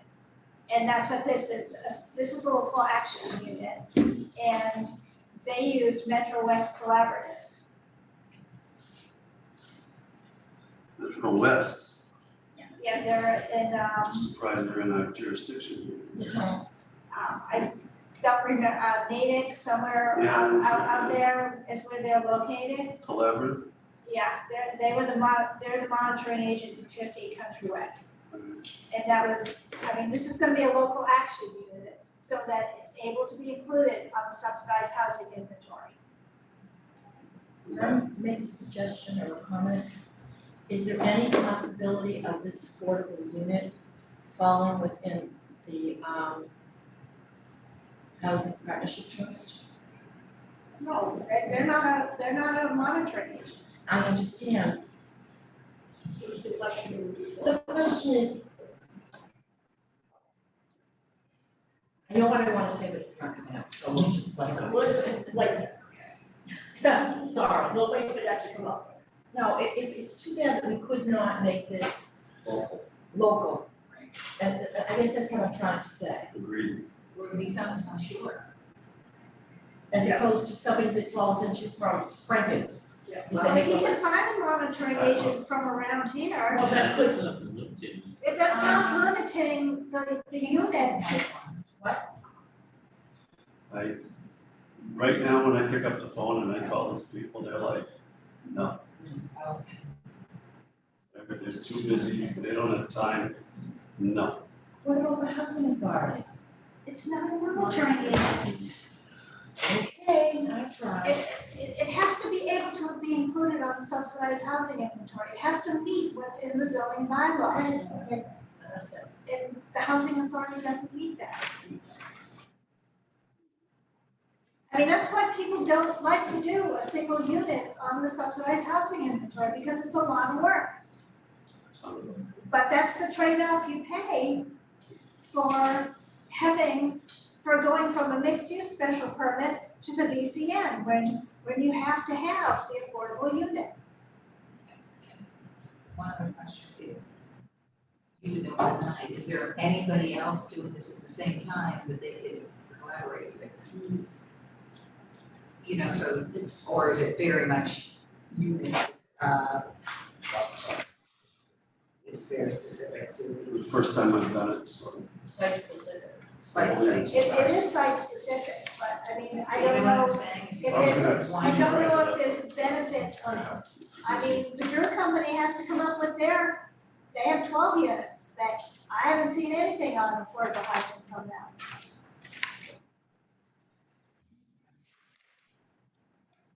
And you can use the basic for the Drew Company too, so, I wish I could use the housing authority, that'd be awesome. what they think is correct, but I appreciate you put forward another full unit for us. Everyone helps, thank you. Thank you. Thank you. Thank you.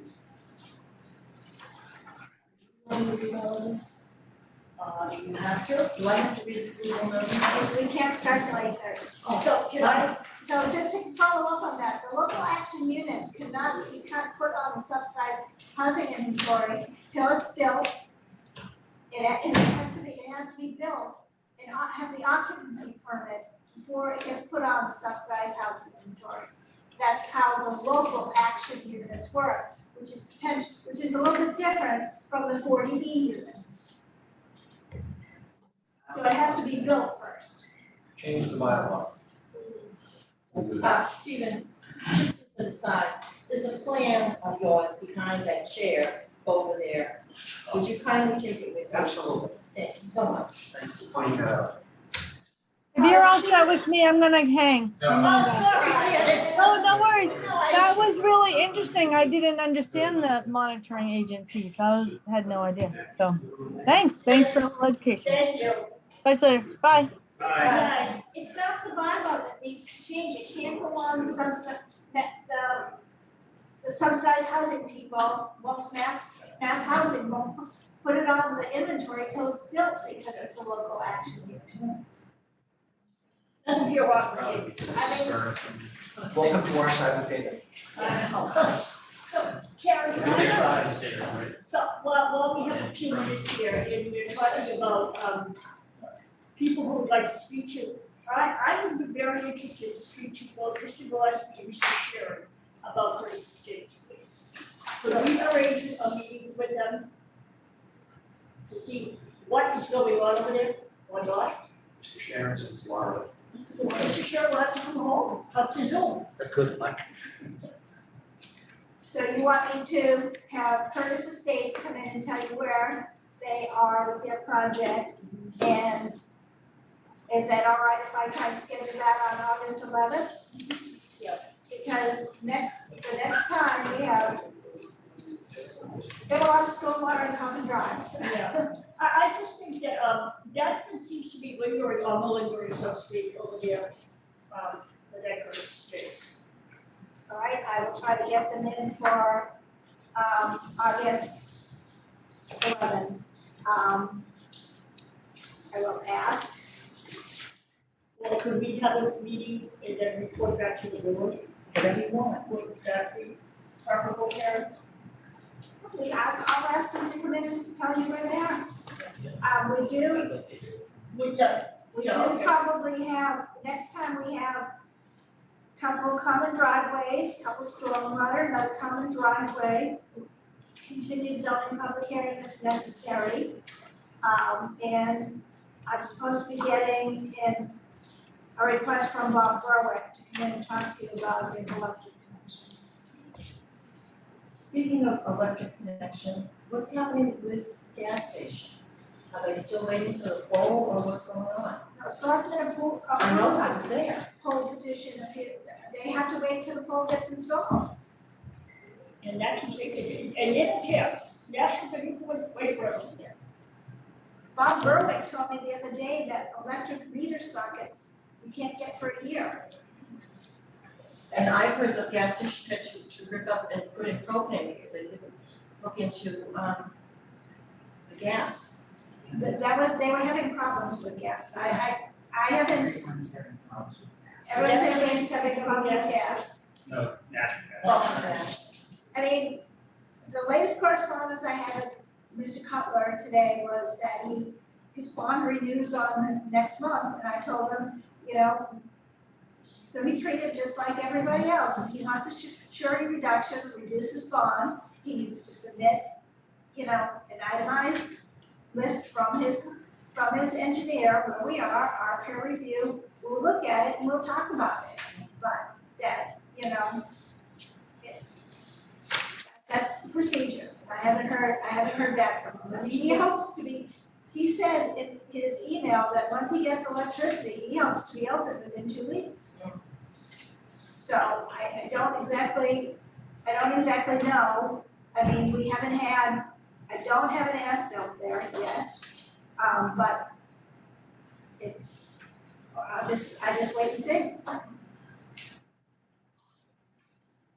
There's a lot of stuff out there that's in the construction progress.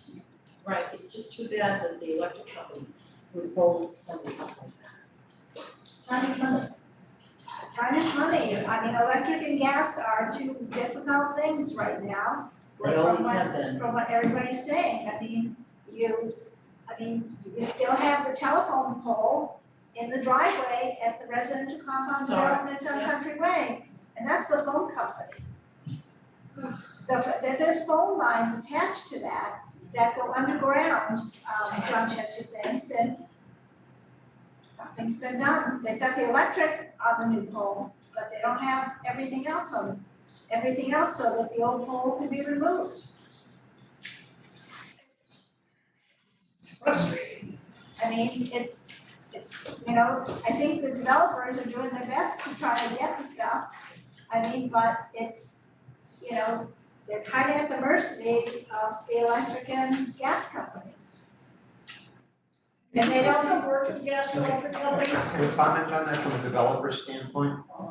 What's happening is the Board of Selectmen allow the power company, gas company to do whatever they want in town. So every time they come to ask to do something, they give the okay, but they don't do the stuff that should be done. So until the selectmen actually don't allow them to do some stuff, then they'll have to get the other stuff done. So I think there is a little bit of weight that should go on the Board of Selectmen with that. You know what that other stuff is? No, it's just, if you go to move a pole, they wanna come in town and do something. It's like, oh yeah, come in and do it. But they're not doing the stuff they're supposed to. So if you don't allow them to do things that they would like to do, all of a sudden they'll wake up and say, hey, we've got to do the other things that we need to get done in order to get our new stuff that we want. What are the And that's been going on for a long time.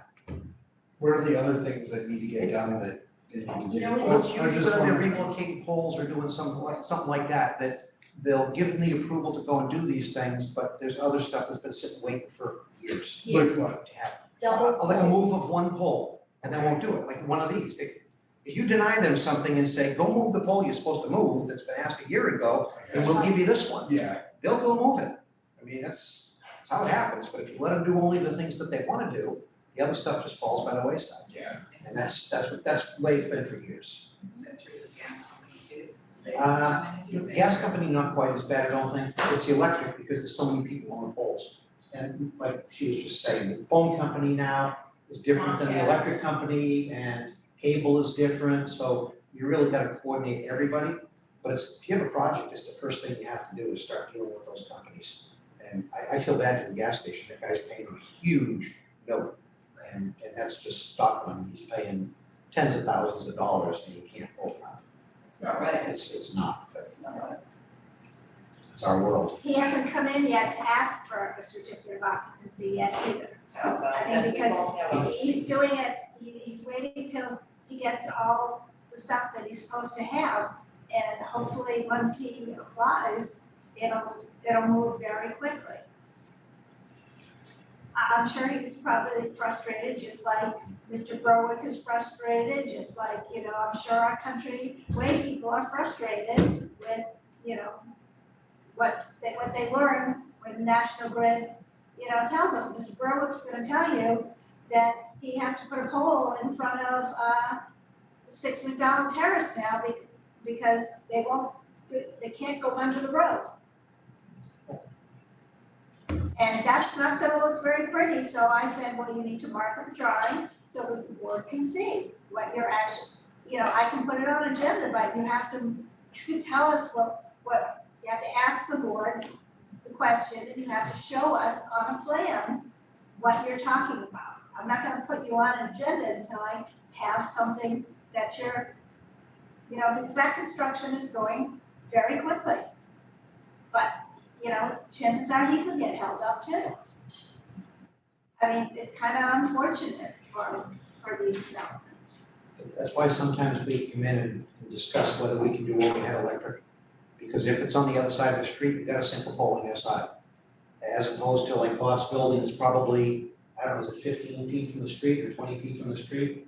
It's not that bad to run a line and go into the building and go down. It's a lot more work involved, both soft costs and having the stuff done to go underground 20 feet.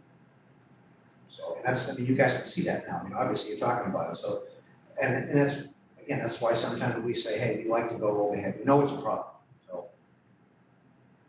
When we design these projects, a lot of times when we reach out to the public utilities, they won't talk to us about the electric connection or gas until they see an approval from the town.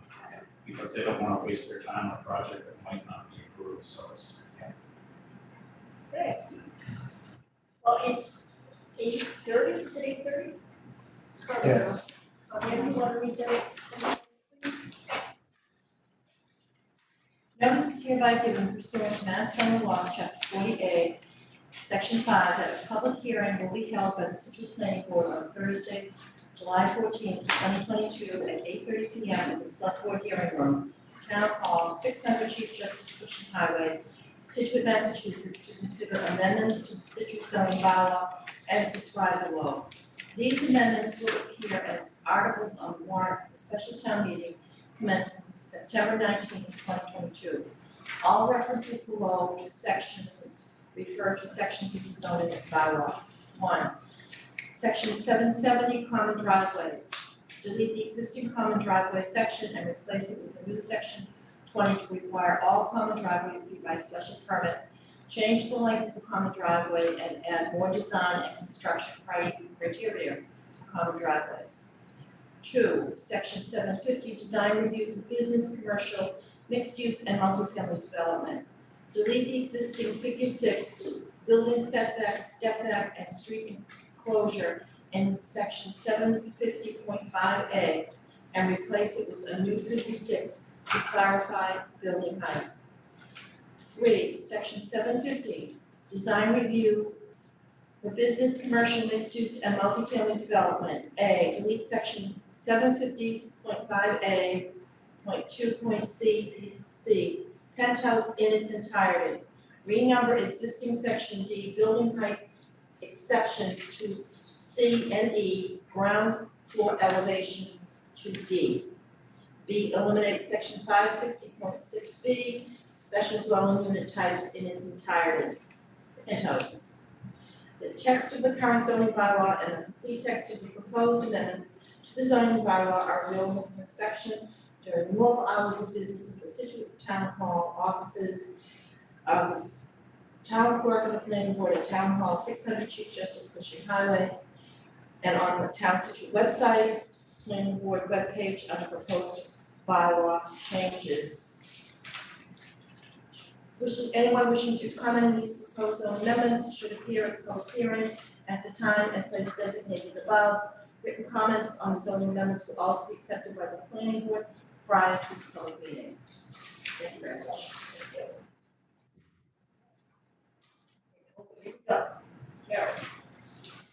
Well, why don't we do the easy ones first? So why don't we do setback, step back?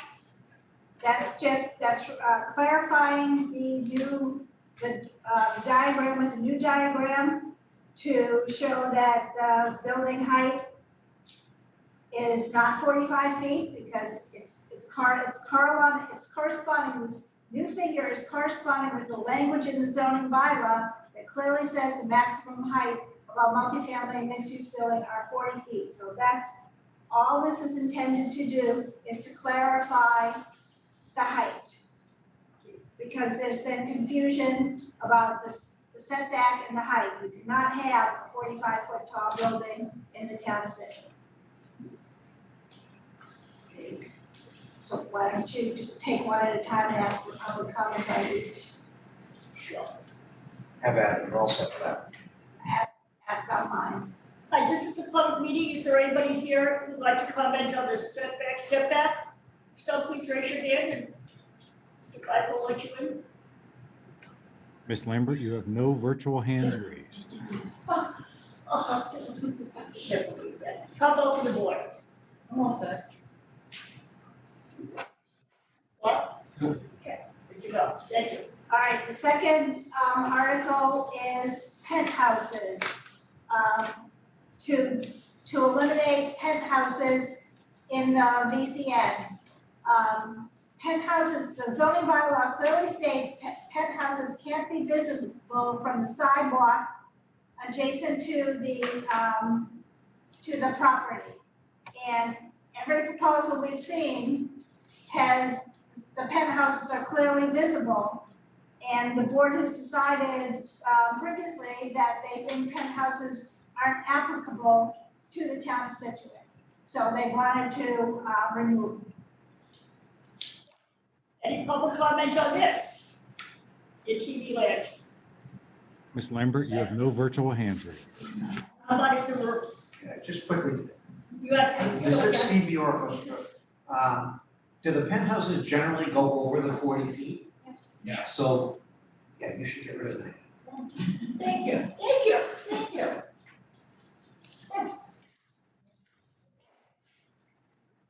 And on. common driveways. Hold on, does anybody on the board want to confirm that we don't need penthouses? We're all set with penthouses, okay. Fine, okay. And then on to common driveway. All right, so the board, you all received a copy of the common driveway changes that were filed with the zoning legal ad. We put the applicability clause in, and because the board was uncertain at the time what length they wanted it, I just put it at 600 feet, figuring you can always change that if you want to. I also distributed to you comments that Mr. Morris and Mr. Bjorklund submitted, and as changes that they would like to see to this bylaw. Thank you. Thank you.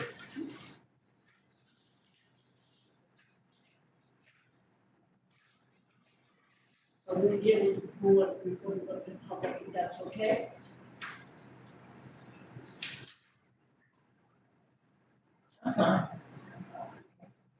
Digestion.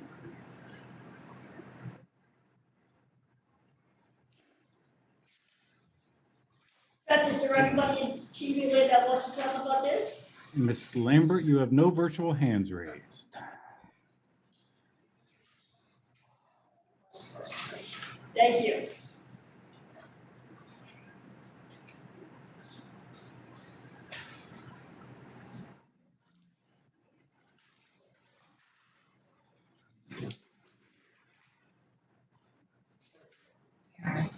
Sorry, your comment on the, I submitted a separate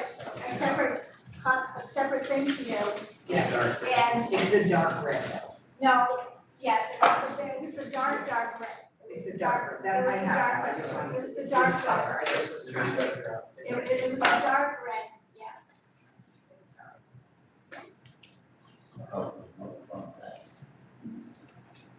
Yeah, just have a question on its design standards, so 720.7.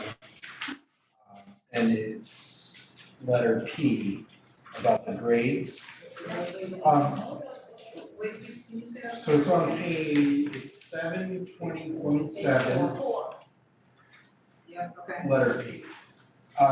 Just, the question that I had was about so the maximum grade is 7. I know that you guys were talking about like having a increased percent or like an increased grade number, but is the measurement of the grade, are we saying from the beginning of the common driveway to the end of the common driveway, or at no location? Can the, There's no location. oh, okay, all right, just gonna make sure.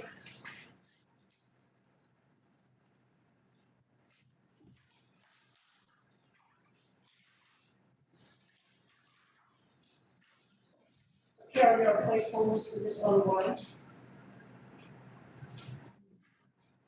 My understanding, It should be. I put them in there. I've given the language so far as is right here for inclusion in the warrant. Nancy Holt knows that we're having a public hearing tonight, we may have another continued public hearing. And right now, the schedule to meet with the advisory board is August 4th. But, the warrant gets to print later in August, so changes can be made up until it goes to print. But we have something, should the selectmen allow our articles to be on the warrant. They can't do that. They can't do that. There's a question as to why we're putting zoning bylaws in the special town meeting for the chair of the select board, who feels that the special town meeting is for things that are necessary, pertinent, and have to be done right away. But you know what, that's not held true. I know, but just so people also watch the select board meeting. And also keep in mind that at this regular town meeting, Tony wanted to mix all of our articles as well. So we've reported to our liaison why we think it's important for these articles to be on the special town meeting. It will be discussed as far as I know. We've done what we were asked to do, we reported, and we have all the language in, et cetera. That's all I can report to you.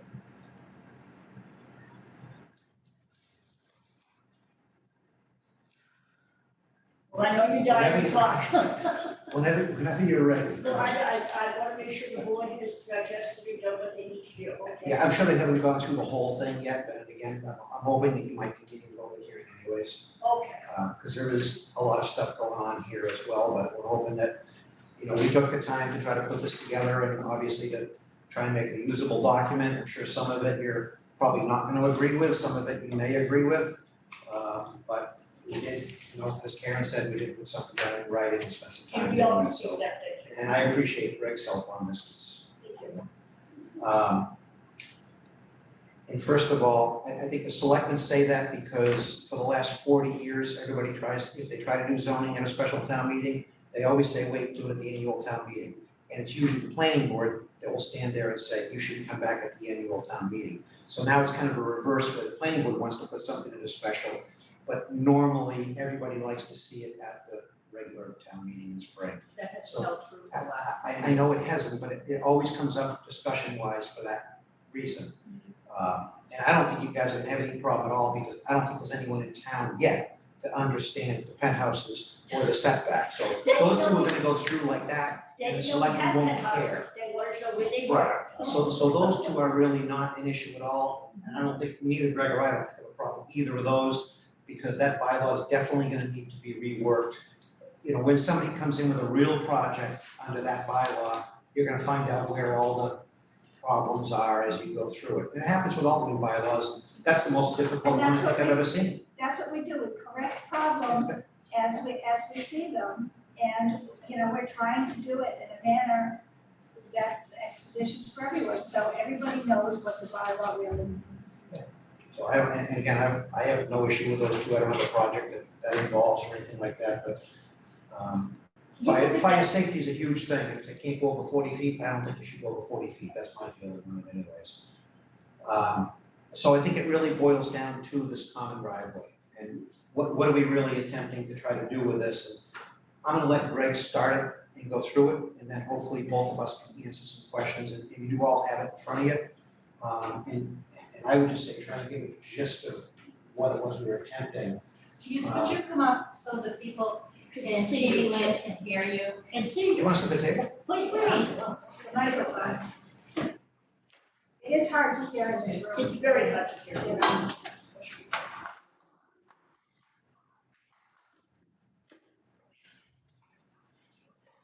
Gregory Morse, 167 Tack Factory Pond Drive. In regards to this bylaw, what I've seen over the years, all the applications for common driveways, I haven't seen one get denied yet. Common driveways are generally a good thing. It's better for public safety, it's less curb cuts onto the street. Ideally, we're reducing the impervious land coverage, we're able to save vegetation. Generally, common driveways are promoted as a low impact development. And sustainable development type of thing. So the biggest thing that we saw in the initial draft was that all common driveways were going to require a special permit by the planning board. What we had done here with the applicability under 720.1 is we tried to basically make it so that there's a set of minimum standards, if you will. Those minimum standards are the 720.7 design guidelines, which includes your length and the width and whatnot. But if you comply with those, it's essentially a by right. You'd come in, just as you do now, for a review. But if you were going to ask for any sort of waiver on those, you would have to have a special permit for those cases that you're asking for a waiver. That's the first part, is the special permit versus being able to do it by right.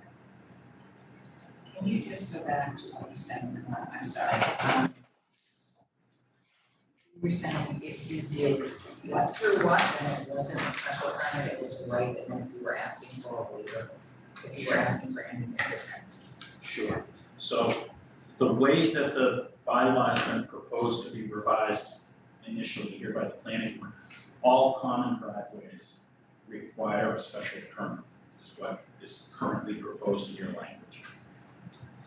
What we're saying is that, or what we're requesting to change it to, is that if you have a common driveway that complies with the design standards of 720.7, which are all your criteria about the widths and the lengths, the turnaround, etc., that you could come in just for a site plan review and it did not require a special permit approval. If for some reason you could not comply with the design standards, that would require a special permit. Thank you. Part of what we added in there was some of the stuff that's been going on with the driveways that you either like or dislike. And we tried to put in that design criteria, all the things that you would be looking for, like a further setback from the abutting property line. If you meet that setback, then you can do it as a matter of right. If for some reason somebody had to be closer to a property line, it automatically kicks in a waiver and a special permit so that you get a look at it if it hits that. So the numbers that we have in here are not cast in stone. In other words, I think, what do we use, Greg? Either 5 or 10 feet? Use a 10-foot setback from an abutting property line. So if you guys felt like, well, you know, it really should be 15 or something like that, that's what we're here for discussion. But we're looking at the ones that have gone through and the ones that we've had discussions with the board on where there were issues. And we tried to eliminate all of those issues and say that those driveways can be allowed as long as you design it to that standard. Almost like a subdivision road. If you meet the standard, you get the approval. Most people do special permit projects, but a conventional subdivision, which I don't know if you've seen one of those in a long time, you're entitled to the approval as long as you meet all the requirements in the subdivision control law. So we're trying to hit that, where turnarounds need to be near the end of the common driveway, none of them up front. You know, all the stuff that you were really looking for, and whether it's 2 or 3 lots, that could be done, again, as a site plan review, like Greg had said. And we also try to open it up a little bit so that it doesn't really matter how many lots access on a common driveway. I mean, in town, we have a private access drive under the residential compound development, you can get 5. And that's a situation where if you wanted to have a 20-foot wide driveway, which we've got a couple of them out in Arrowwood, I don't know if you guys, maybe Ann was here, we did Arrowwood, but there are a few, and you just did one, did you do that one on Country Way? You didn't design that, okay, so, but the one on Country Way was just approved, I think there's 5 houses up there, so that's probably a 20-foot drive as well. That's the Merrick property, you think? So the way we're looking at it is, I like to give the planning board flexibility, and you may have a project where you'd love to see 4 lots access on a common drive. Immediately, that's a special permit, okay? Because this is only allowed for 2 or 3 lots as a matter of right. So if somebody had a project and they said, gee, this would really look good, you know, accessing 4 of these lots rather than having 2 driveways, and it made sense, they could come in and request a special permit from the board. You guys can look at it, and it's at your sole discretion. So it's not like, you know, if you can't meet the criteria because you're asking for a waiver. So you can say, absolutely not, we don't want you to do 4 lots, and we're actually suggesting that you're able to come in for a preliminary meeting and say, this is how we want to try to design this, but we think it would work much nicer with 4 lots. And it's totally at the planning board's discretion. As far as the length is concerned, same thing. I mean, we threw in here 2 different numbers, 400 or 600. It doesn't matter, whatever number. I know Steve, you were saying, well, most of them are 400 feet or under.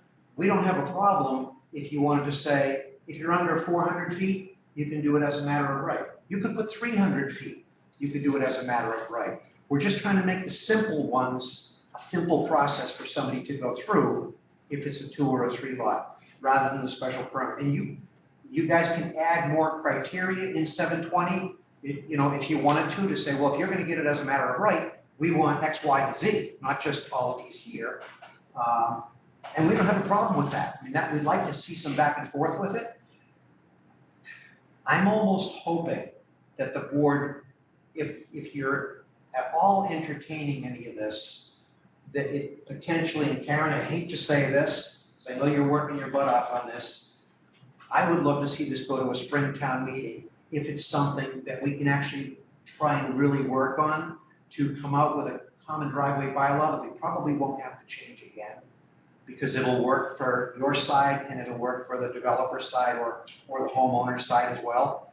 And I think the more you read into what Greg and I have here, it makes a lot of sense, even though it's not all special permits.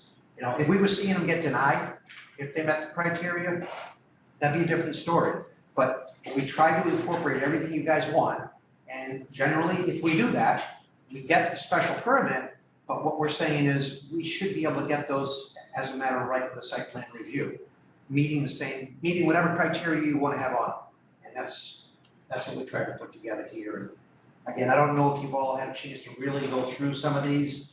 I know that Karen still had an issue with not necessarily 7%, but it was really, you know, do you want to have a criteria where you have to have a certain slope on it or something like that? You know, again, you know, Bob, you had asked, does it have to be the entire driveway have to be at 7% or a portion of it? Subdivision roads can go in at 9%. This is a private driveway. There's no reason for it to be less or more strict than a subdivision roadway. So in our opinion, it's a private drive. If somebody wants to make it 8% or 9% or 10%, that's not really a big issue on a private driveway. It's more of an issue on a subdivision road, and we can do them as a matter of right on a full-blown subdivision road. So we're hoping that you guys will look at the criteria that we put in here and come back and maybe meet with us again and say, hey, you know, if you do this, this, and this, we can probably support this, rather than pushing it through where everybody's getting special permits. I know everybody's worked to death on writing all of these decisions and doing all these things. We're also trying to help some of that out as well. But if this is going to go to the fall town meeting, I personally would love the opportunity to hear back from the board on anything that we might have missed that's in here, and if you guys would entertain it at all. So I think it's a reasonable proposal to bring up.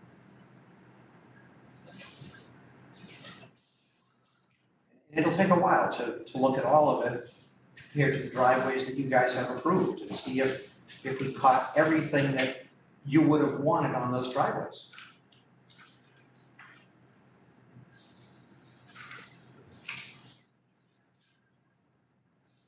Karen?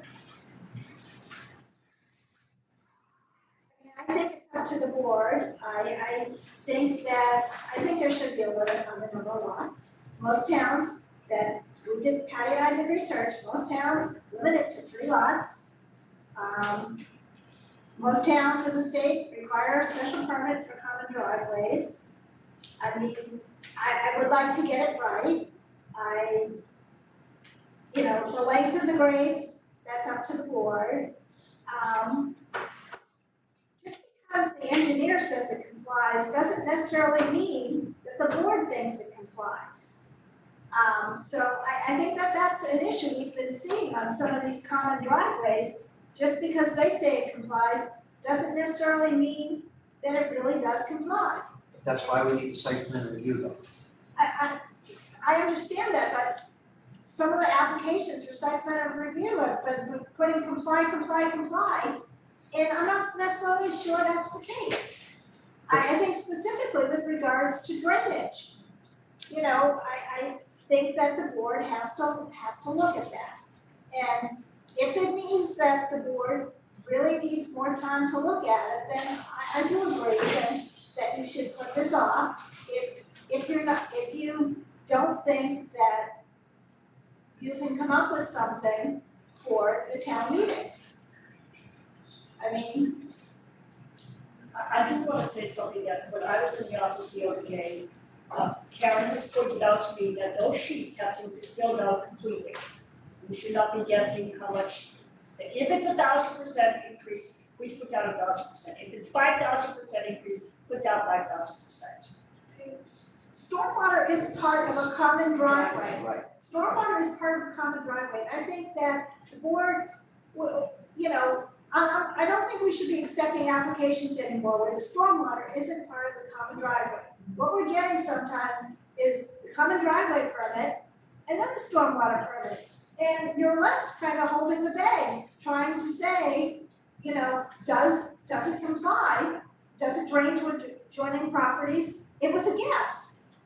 I mean, we thought it might, but then when the stormwater permit comes in, that is reviewed, and I think it all has to be together, because the intent of the common driveway was that, you know, you do the drainage, and then you don't need the stormwater permit if the drainage is reviewed as part of the common driveway. So I think that's a big issue. Okay, so let's take care of the big issue, okay, and understand what she's saying. We can have section 720.3 add a section that says stormwater permit must be applied for simultaneously with a common driveway. Here's the problem, it's gone. Okay, so I mean, that's what I'm saying, the back and forth, I think we can create something that works for everybody, but I just don't, you know, I don't think that it requires a special permit for something, you know, it comes under the site plan review. You guys look at it, whether you send it out for review or whatever you want to do, look at the plan and see if we meet all the criteria that you agree with in the design standards. Does it have? But you do understand what we're saying too, is that we get one and then we get another and then We just took care of that. So we have to We take just, care of that. that's done, we just took care of that whole thing. Okay, so it's simple to make some of the changes, but in the design standards, if somebody meets A through whatever it is, Q, and they have all that on the plan, and you guys review it, whether it's you or a review engineer, if you meet all of those things for either a 2 or 3 lot common driveway, we think that you can approve it with a site plan. I mean, to me, it's relatively simple, and if there's something else you wanna add in, please add it in. I mean, let's go back and forth with that. And I think we got most everything. You know, again, the grading, change it, whatever you feel comfortable with. I mean, but I would argue that I don't think 7% is the number that should be on there. You know, there's 10% driveways all over the place. Like I say, Highland Crossing is way over that anyways, that's a road. I'm not saying Highland Crossing is a great road to go up and down, but again, it's a full-blown subdivision road that is well over the 10%. So you know, I was a librarian in my past life, right? That's what I did. I was a librarian, so I did a lot of research. I know a lot more about common driveways than I ever thought I'd ever have to know. That's good. Yes, I'll talk about that in time. So the issue is that the majority of towns do require a special permit. And they require a special permit to make sure that the stormwater and common drive all get resolved.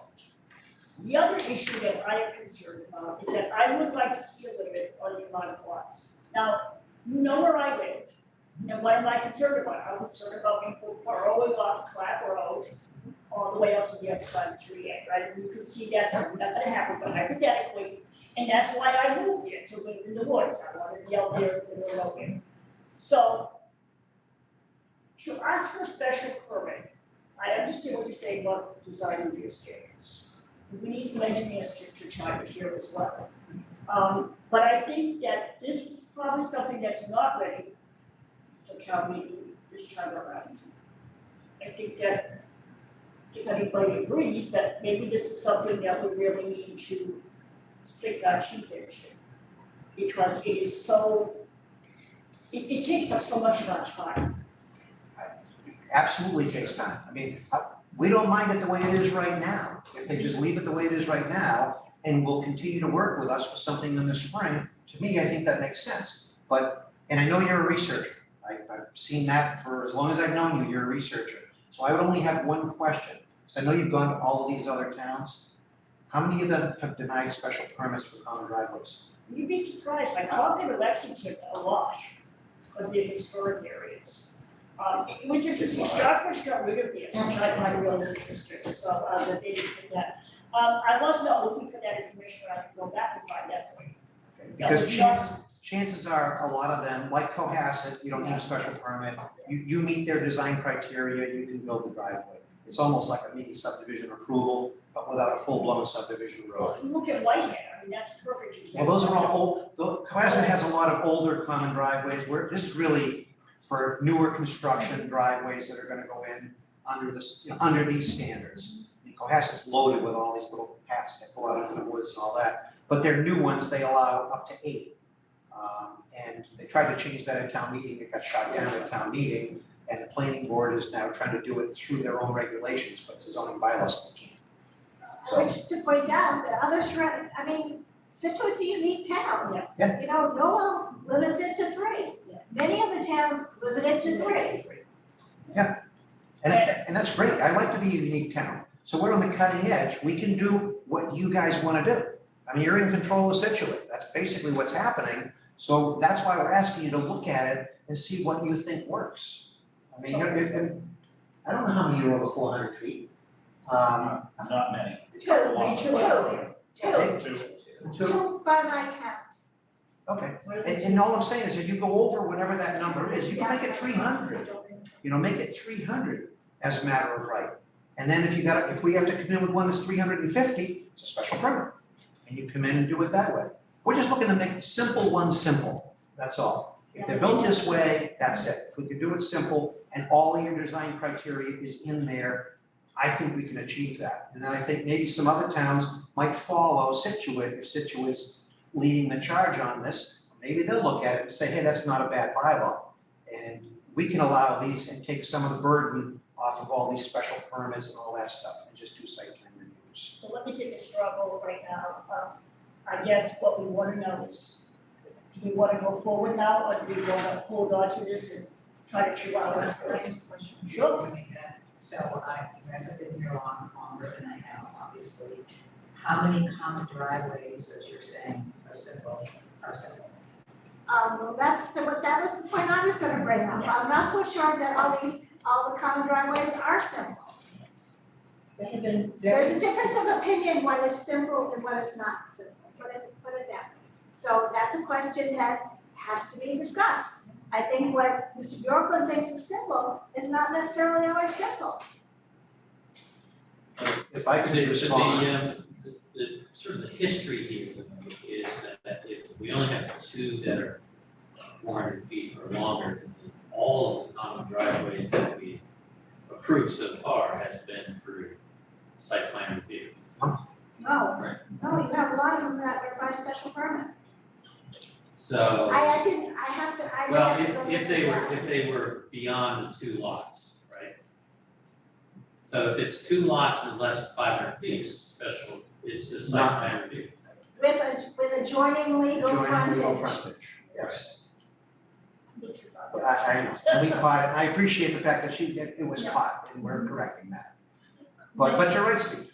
I mean, in Rebecca, as far as what I consider simple. So I'm just, let me finish my point here. So the current common driveway regulations have carved out a certain component that could be done under site plan review. And then have carved out others that are done under special permit. Right. So continuing that concept, I don't know that is a bad thing. It's sort of defining what is site plan review versus special permit. Exactly. Right? So I could agree with that. We may disagree what site plan review really should be and shouldn't be. You mean what the design standard should be? Well, what the criteria is to be in one bucket versus the other, okay? Yep. Because it could be, in my view, it could be a criteria that says, okay, anything that's a 2 lot, common driveway, less than 300 feet, I'm just picking numbers, right? That's a site plan review, and there's a whole list of criteria that you have to meet. Anything over that, requires special permit, or something like that. Which is sort of what we have now. That's what this is. It's a little more confined than that, but I think our primary objective was to try to make sure in the design review, we addressed all of the key issues, right? And so, when you start, like, sort of your comments, start striking out some of the some of the criteria, I wouldn't necessarily agree with that. And that's fine. Because then it becomes very important to get that criteria right. Yes. And that's what we're trying to do. We want to work with the board to come up with the criteria that the board feels comfortable that, and again, to kind of answer Rebecca's question, what I think is simple is something that meets all the requirements. That's simple. If it doesn't meet the requirements, it's not simple. You guys need to look at it, you need to make a decision. So all we're trying to do is set up a format where you can say, all right, these are the simple things. If you do this, you're okay. That's the difference between simple and difficult. And we think we've taken these out, like the turnarounds near the front. We said they gotta be up at the back. If you want them all to be 16 feet wide, and it's a waiver to go to a 12 or a 14, that kicks in a special permit. Otherwise, we gotta do 16 feet. I don't agree with that one myself when it's going to one house in the back, but again, we're here to talk to you guys about what you're comfortable with saying, yeah, if you do all these things, then you can have the pump forever.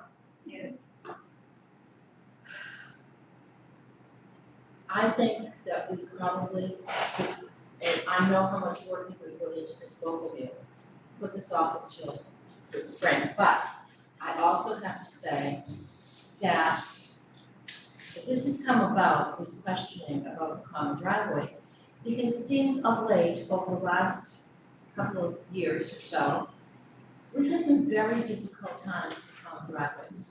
We really truly have. And it has reached the point of being almost adversarial.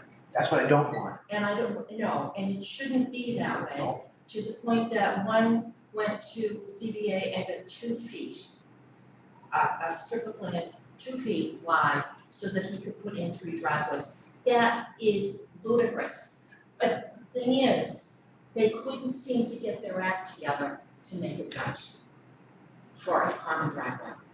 And just so that you understand, they didn't necessarily have to go make a 2-foot strip.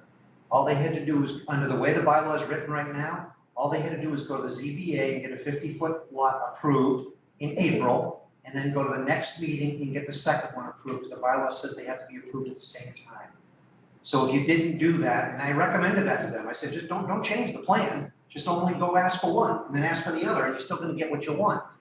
But it's forcing the developers into trying to find out where these loopholes are built into the bylaw. We're trying to help you take them out right now. I understand that, but I think we really need to sit down when things aren't as crazy as they are. And Karen? But just bear in mind, you say you're gonna put this off to the spring. I just told you we have an expedited time frame for the spring town meeting. So you really, yes, if you don't wanna do it, you don't wanna do it for the fall, that's fine, but you have to keep working on it Absolutely. continuously so that you can have your public hearing in December. Because of the expedited time frame. We have 4 more weeks and we're toast. We will do what we can to try to help the board. If you give us feedback as well, we'll give you more feedback.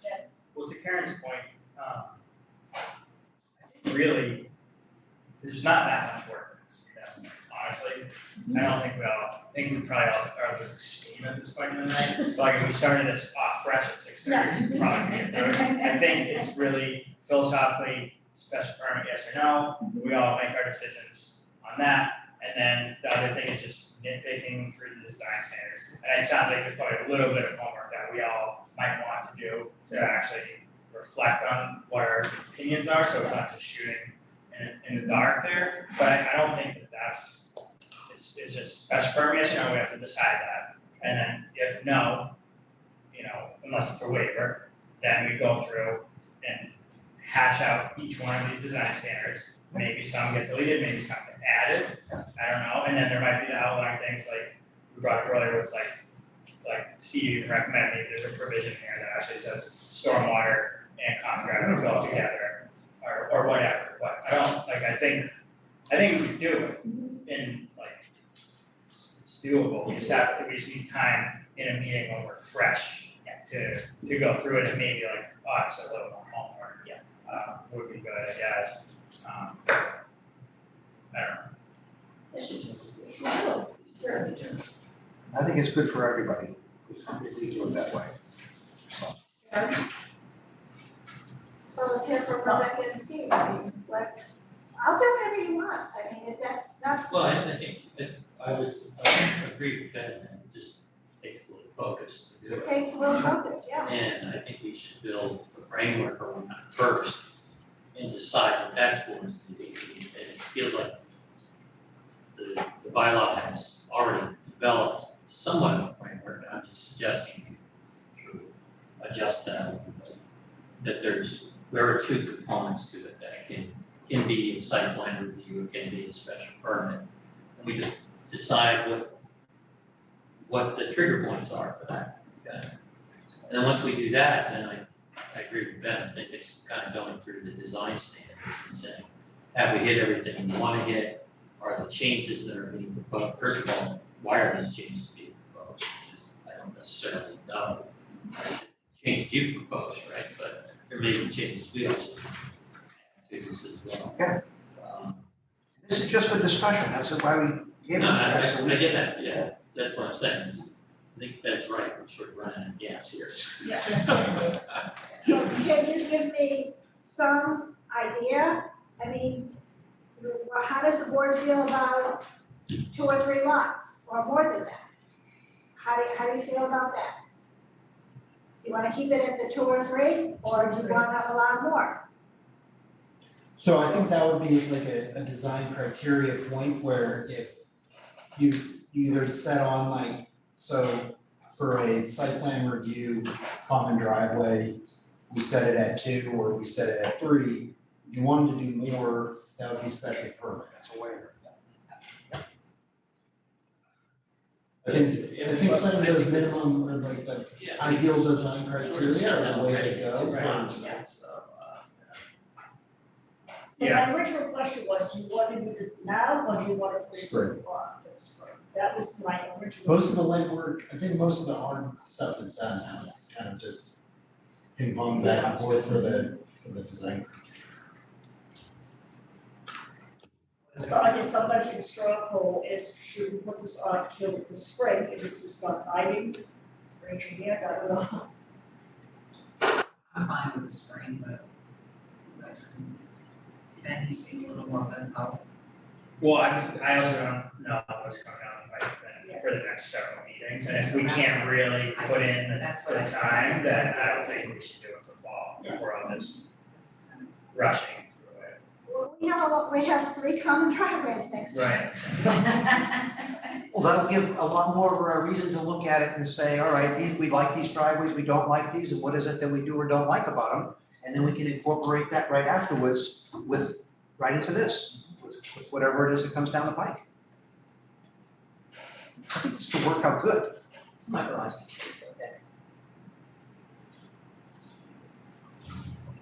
Someone else then. Spring. Spring. Ben? I'm indifferent. All right. I think we could do it, but I also understand the rationale for just giving ourselves more time. But does it have to be done by, if we make it December. fall? No, fall. Fall, Shortly. shortly, you know, Like, what they, August Like- 4th. I mean, August 4th is when the advisory committee is, and, spring, you know, That's what I heard you say. Yeah, or it goes to print very shortly after yeah, I that. just, I mean, because it's a, I know I can't. So you know that what happened was that we thought we had to November, and then the water treatment plant exploded, died, or whatever it is out there. And so it pushed everything up because they need that money, I mean, that's really what it comes to, right, they want that grant money. So therefore, it's to cover what everybody else bows the whim of the DPW, which is get their water treatment plant, which we need, not saying that we don't need it, but They're doing it certainly has put a tremendous amount of stress on every other department in order to hurry up and wait for them. That's exactly what it is that we are suddenly in this artificial timeline that we've never been able to do before, because they need to have the budget. so then I will go and ask him to withdraw that article from the warrant. Do we all agree with this? Then I'll kind of remember, like, you go get a lot, and you Yeah, I think that's fine, I think let's not put it on the back burner, No. let's just like solve the problem, come to a solution, and then we can relax it until. Yeah. And it will be good when you have 3 more common driveways, to really kind of think about what the bylaw is, what the bylaw could be. We potentially have many more common driveways coming in, I know. you know? So then, potentially then, because we're not gonna do it next time, potentially then, August 11th, we'll try to come up with something again for another discussion. I'll put it back, I'll put common driveways. Next time, we need to have a discussion about what you might else want to work on for spring, if anything. I mean, so it's, because that time is going to be short too. And what we wanted to, or what I wanted to work on, I don't think we're gonna have enough time to work on. I know, but I agree, I know what you want to work on, so do I. Tried it once before and failed miserably. Would be accessory dwellings. And that's. Well, we had done it, it's just that it came on before town meeting at 1:30 in the morning, and nothing good happens after 11. They always put you guys last. Yeah, but that was Zoning trying to goes make last. size smaller. No, it was trying to make it bigger. Right. It was trying to go to 900 square feet or 40%, whichever is less. Now, right now, we're 40% or 750 or 40%, whichever is more. Yeah, so you're trying to make it smaller. In some instances. In some instances. Larger in Sorry, others. I'm trying Yeah, they're trying to reach a happy medium, I think, in there, and allow basically 900 square feet instead of 750. But I think that the selectmen will appreciate the fact that we're not trying to pass this type of zoning at the special, and I think the other two are really almost housekeeping articles. So, and that makes sense at a special town meeting. You know, they're really housekeeping, and so I think that hopefully they'll view this a little differently when it comes up in the spring than they may if it came up at the special town meeting. Do we have any public comments? Seth, is there anybody out there now? Miss Lambert, there is no one in virtual world to raise an We put hand. them to sleep. Motion by here, Yes, please. I make a motion to adjourn. No, no, you No. can close the Yeah, public, yes. What? Close the public meeting. close the public hearing I- first. Adjourn the public meeting. We adjourn the public meeting. So did you take a vote that this will be put off? Yeah, I did, yes. Okay. So we'll work on this for the spring. August 11th, you want to have another discussion. I want to have a discussion on August. We're gonna have a discussion on it. Discussion, I mean, I will take another stab at it for August 11th, We're not making any promises, we And- want to push it. Oh, yeah. and we'll try to come in with some, we'll try to come in with some tabulations and facts. Can you, if you have, you may have, but can you send this to me as a Word doc? All right, I thought I did, okay, You may have, I just haven't seen it, so okay, I'll I send, have so much. you send both of them as a Word doc? What's that?